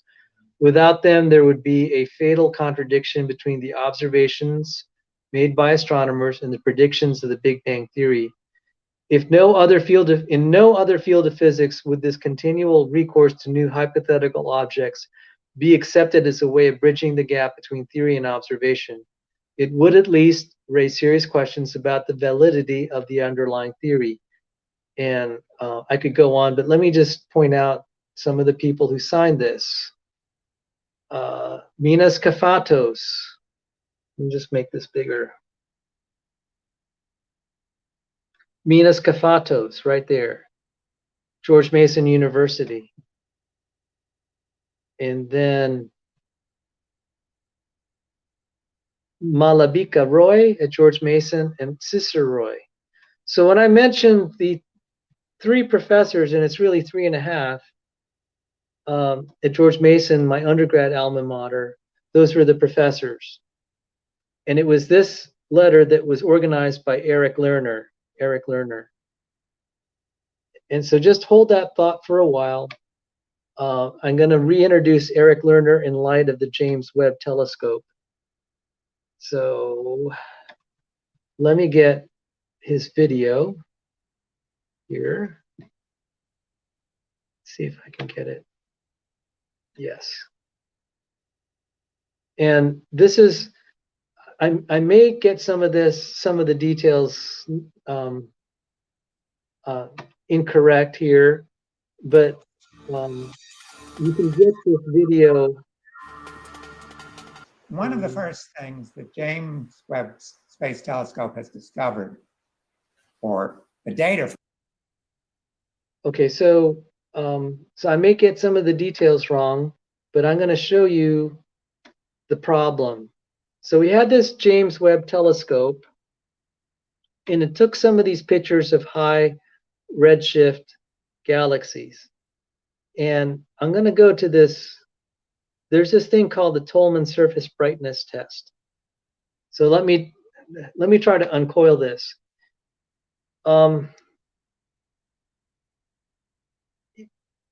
If we had kind of like intuitively a Euclidean non-expanding universe, the surface brightness would be invariant across distance. And what I mean by that is, the farther the object is, the smaller it will be, in your field of view.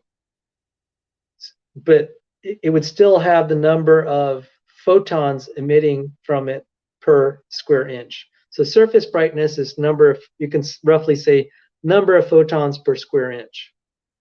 Number of photons per square inch. The Big Bang predicts that the surface brightness will decrease in this non-Euclidean expanding space geometry. And I'm going to first point out an anomaly that So it's within the range of the brightest ones. is in Wikipedia, but this was kind of a slanted explanation, but it's better than nothing. So there's this thing, the Wikipedia entry called the Tolman surface brightness test. So why don't I just read it? And this is like in the spirit of nerd torture. This is not the most polished thing, but when I do these nerd tortures, it's also educating me, and kind of we're trying to be very, just seeing what's out there. Okay, so Danish debater asks about the square law, and I'm going to fumble through this, and if I don't give you straight answers, just understand it's because I don't necessarily understand it that well. I invited Leo Filius to do a discussion on my academic channel. He's on the other side, but it's like, let's see if we can just uncoil and understand what the problems are. So there's this Wikipedia entry on the Tolman surface brightness test. The Tolman surface brightness test is one out of 6 cosmological tests that were conceived in the 1930s to check the validity of and compare new cosmological models. Tolman's test compares the surface brightness of galaxies as a function of redshift. And so surface brightness is, again, number of photons per square inch, or something like that. Such a comparison was first proposed in 1930 by Richard Tolman as a test whether the universe is expanding or static. In a simple static flat universe, the light received from an object drops proportional to the square of its distance, and the apparent area of the object also drops proportional to the square of the distance. So the surface brightness, the light received per surface area, would be constant, independent of the distance. Independent of the distance.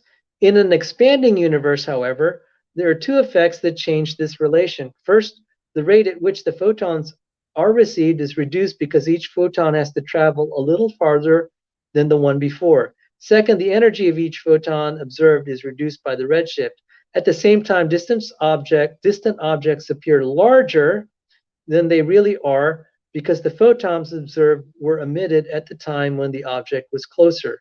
Adding these effects together, the surface brightness in a simple expanding universe, flat geometry, and uniform expansion over a range of redshifts should be observed to decrease with the 4th power of 1 plus z.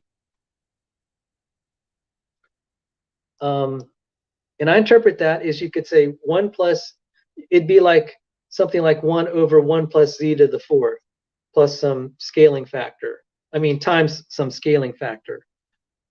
Oh, Schnoil, thank you. Schnoil did an addition for me. That's close enough for government work. It's supposed to be 13.721. So, okay, I got my math mostly right then. That makes me, thank you, Schnoil. God bless you. So, I hope that kind of answered your question, Danish debater. That's the best that I could do, just go to Wikipedia. Now, the first problem is the exponent found is not 4, as expected in the simplest expanding model, but 2.6 or 3.4. And by the way, Eric Lerner has said it's not even as good as 2.6 or 3.4.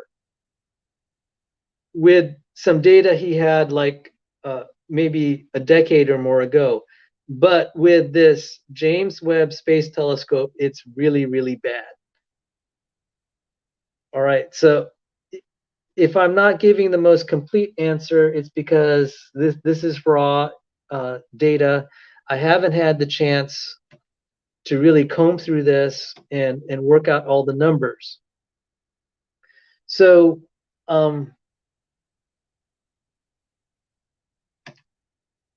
but what we want is, just imagine that you did have like a big bright disk, and you take that same, and you have copies of this disk. If you take that big bright disk and put it in various locations in the history of the universe, you'd be able to do the surface brightness test because you have a known copy of an object. Now that's a pure thought experiment.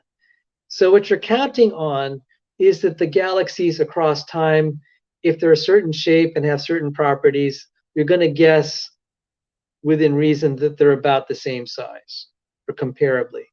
What's really bad is that to get this surface brightness test, we have this thing. It's called GHZ2, and let me see. I don't know if he gave a redshift figure. It's something like 16. Oh, it's 13. See that? It's 13. I think this is it. Surface brightness test and radius are still constant to z equals 13. So there's this thing called the mighty, he calls it the mighty mouse galaxy. All right. You could look this up. It's called the Price Panic and Censorship in Cosmology, JWST and the Fusion Energy Connection. So you can look that up. If I remember to put it in the video description, I will. So I wish he used nicer units here, and just instead of 6 kiloparsecs, he made it 6,000, and then you had 90. You can say then that this galaxy has to be only 90 parsecs across. And he points out this is like, what would that be? 600 times,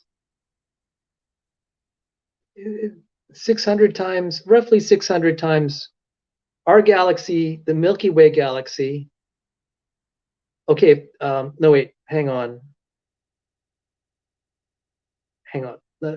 Strike that. I totally botched this. If it were like a static universe, this would be 6 kiloparsecs across. Whereas in the Big Bang, it's only 90 parsecs across. So 6,000 versus 90. And I don't know how wide our galaxy is. But anyway, the luminosity would be about the same, but this one would be very compact. And like the surface brightness observed nearby, this would have to be a galaxy that's like I said, about 600 times brighter than anything near us. It's just gigantic, tremendous amount. And also the volume, you could see this would be the brightness per volume is just enormous. Okay, so this is, like I said, this is kind of a clunky analysis because this is so quick and I'm just getting acquainted with this. So let me see if there's anything. And he'll go on to say that this is causing problems in cosmology.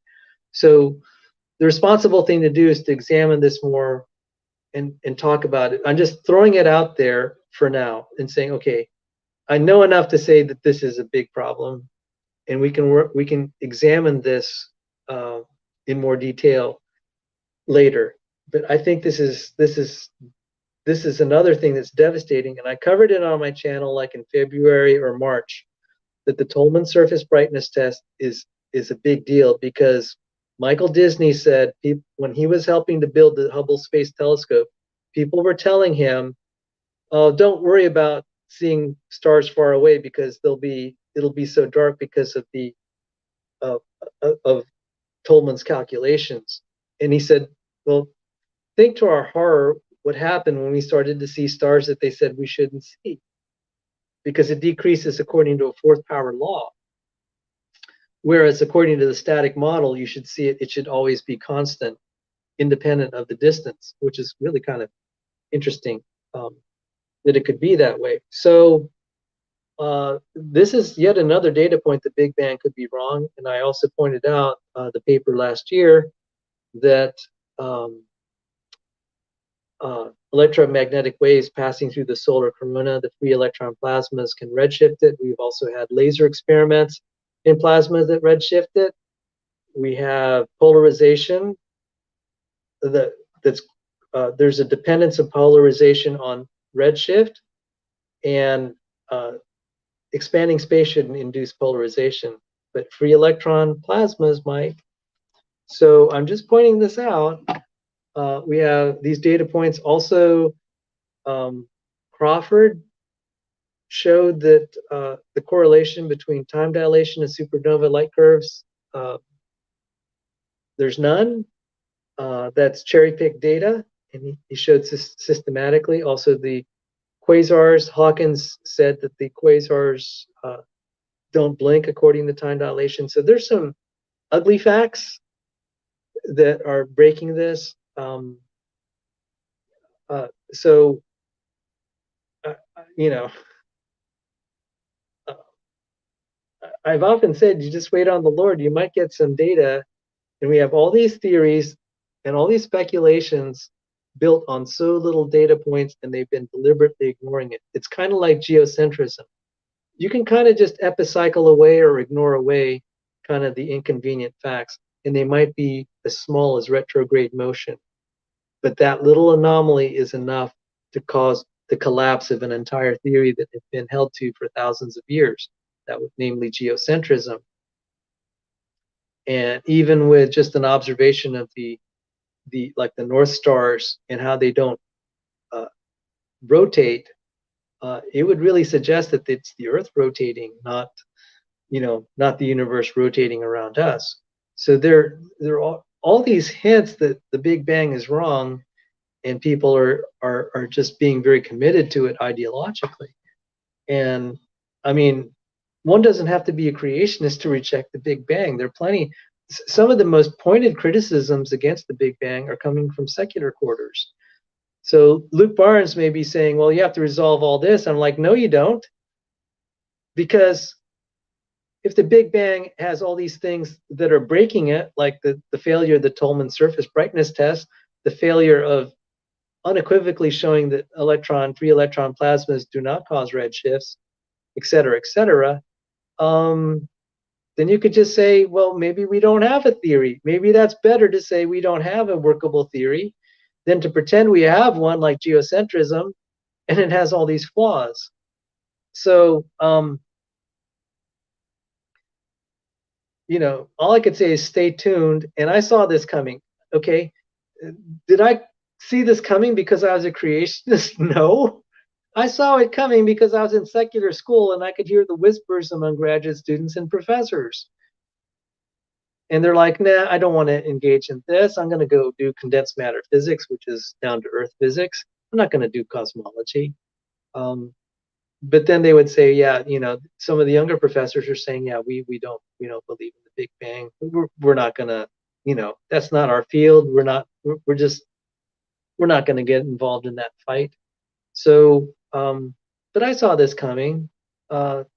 It's, the problem is, we keep saying, but this is science. I'm like, wait, okay, you have a spectrum of science. You have what I'd call operational and experimentally confirmed theories. So like Snell's law, geometric optics, the way we make lenses for people to correct their vision. It's repeatable. Radio waves, light bulbs. That is what I would call high quality, confirmable science. The term I use is operational. So you have on one end of the spectrum operational theories. Operational theories. On the other hand, you have these origins theories, which are speculative. There's no way you can experimentally absolutely confirm that it's true. However, you can use an operational theory to falsify an origins theory.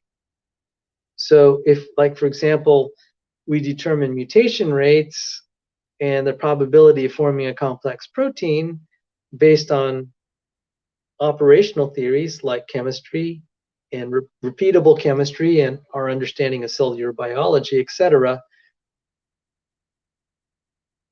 you can then say it's kind of hard to evolve new proteins and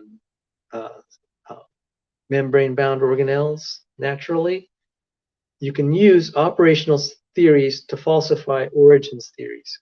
Here's a case where we have operational theories that we know how optics should work, and it may, and like we know, like optics of electromagnetic waves going through plasmas getting redshifted.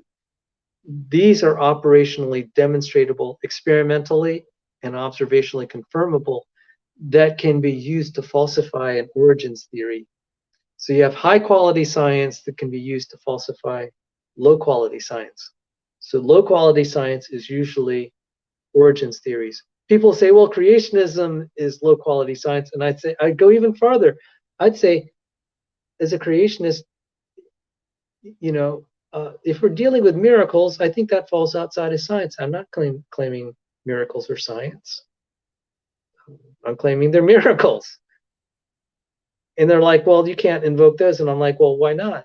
I mean, at what point is a theory, how improbable does something have to be according to operational theories? How improbable does it have to be before you accept miracles as an explanation? That's a rhetorical question. Everyone kind of has their threshold. I'm getting to the point. I mean, I've gotten way past the point for abiogenesis that it has to be a miracle. I mean, everything I know about operational science says it had to be violated for the origin of life, and then also for the evolution of eukaryotic components. So now when we start talking about cosmology, it's a lot harder because there are a lot of measurements we don't have. It's not like we can measure the cell and we can decompose it, break it apart. Cosmology, you just have these telescopes looking out there and you're trying to describe the structure of stars. I mean, all you get is this little dot of light and you get a little spectrum and you're going to try to estimate everything that's happening inside that star. You don't have any opportunity to break it apart. And this is why I didn't want to go into astrophysics, because that's exactly what you'd be trying to do. And I said, that's just not satisfying. I think I'm going to go the route of down-to-earth physics, the condensed matter physics, where you can actually do things in a laboratory and confirm or disconfirm your theories.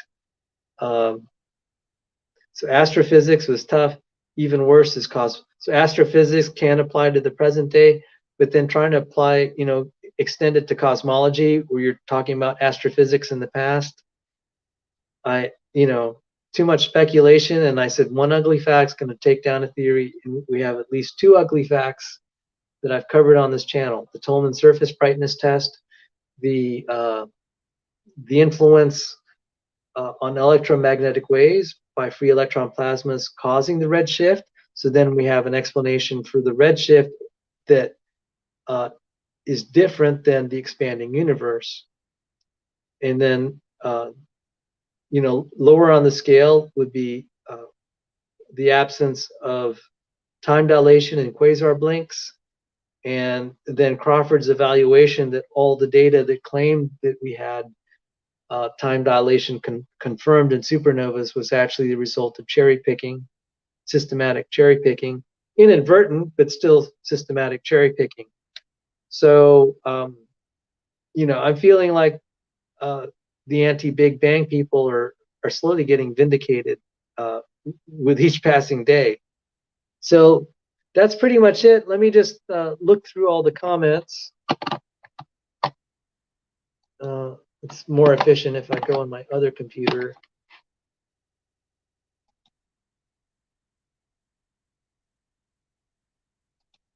So some of you, if you see me looking here and here and here, it's because I have 4 monitors. I have actually 5 monitors I'm running the show on.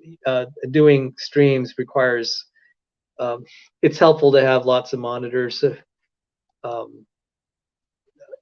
So like when I'm trying to queue up stuff to show, like on the screen, I can kind of search for it on another computer, or if I have, if I have to do a quick lookup of something. So let me just look this up, and I know it's getting late, and I had a lot of fun. And if Mark O'Connell, if you're there, I know you're having withdrawal because I hadn't done a stream in a long time. I hope you got your little bit of fix to get you through to the next time we do this. And my slow as molasses computer is not able to handle the, it is so slow. I can't even get the side chat going here. All right.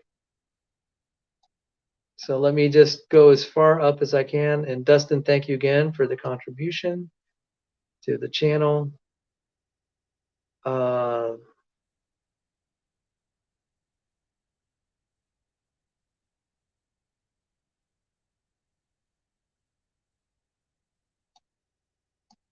So I'm gonna go through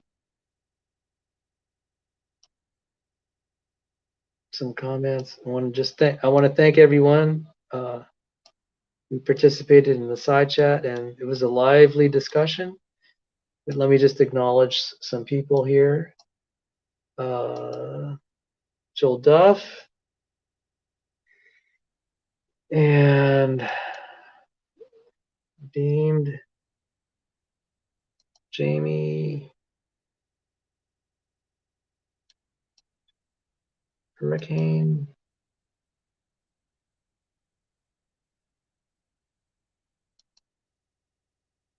Said he's fine with common ancestry for most of life, but I'm not committed to it being capital T truth. Oh, wait.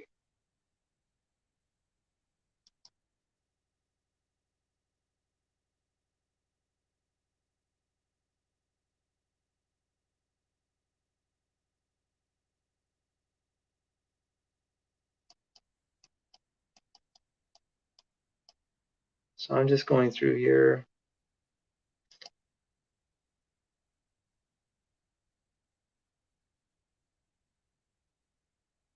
That's a good question, Mark. I'd have to really think about that. I don't have an answer about localized. Yeah, there would be localized slowing of time.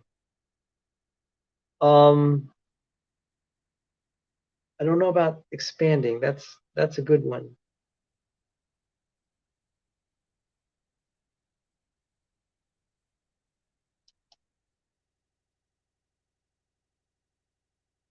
Yeah.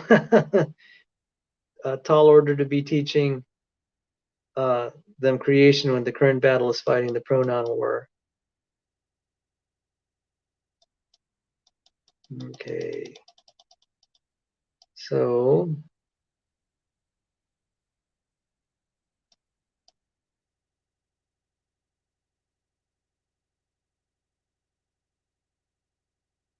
I'm just going through the comments here. Sorry, I didn't take them while they were here.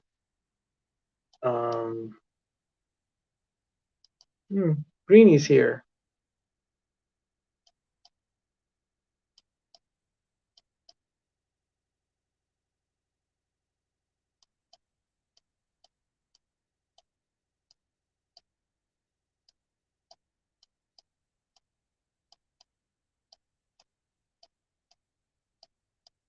Well, I think there are some things that were kind of a variety of topics. And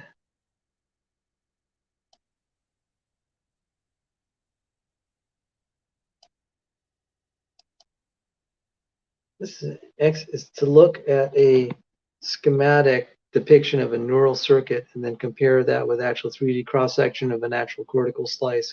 It's a bit of a shock.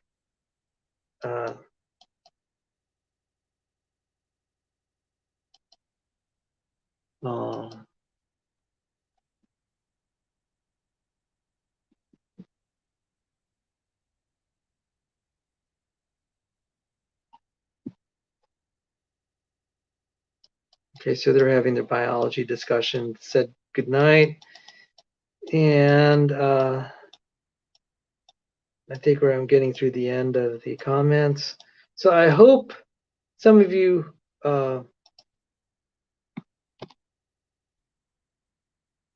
oh yeah, have a good one, Danish debater.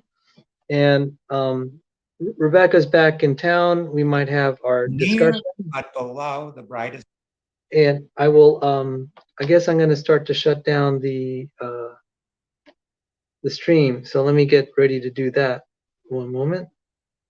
I'd like to thank everyone for joining us. I really want to again heartfelt thank to Cheri Fields for joining and giving me wise counsel and kind of giving me a feel for what's going on in creationism and in teaching creationists. And I'm just getting the end credits going. So good night, Danish debater and Schnoil, and we'll wrap it up. Take care and God bless you, and thank you, Mark O'Connell, for being so patient to come join me again and get your fix. So take care and God bless you all. Have a good night.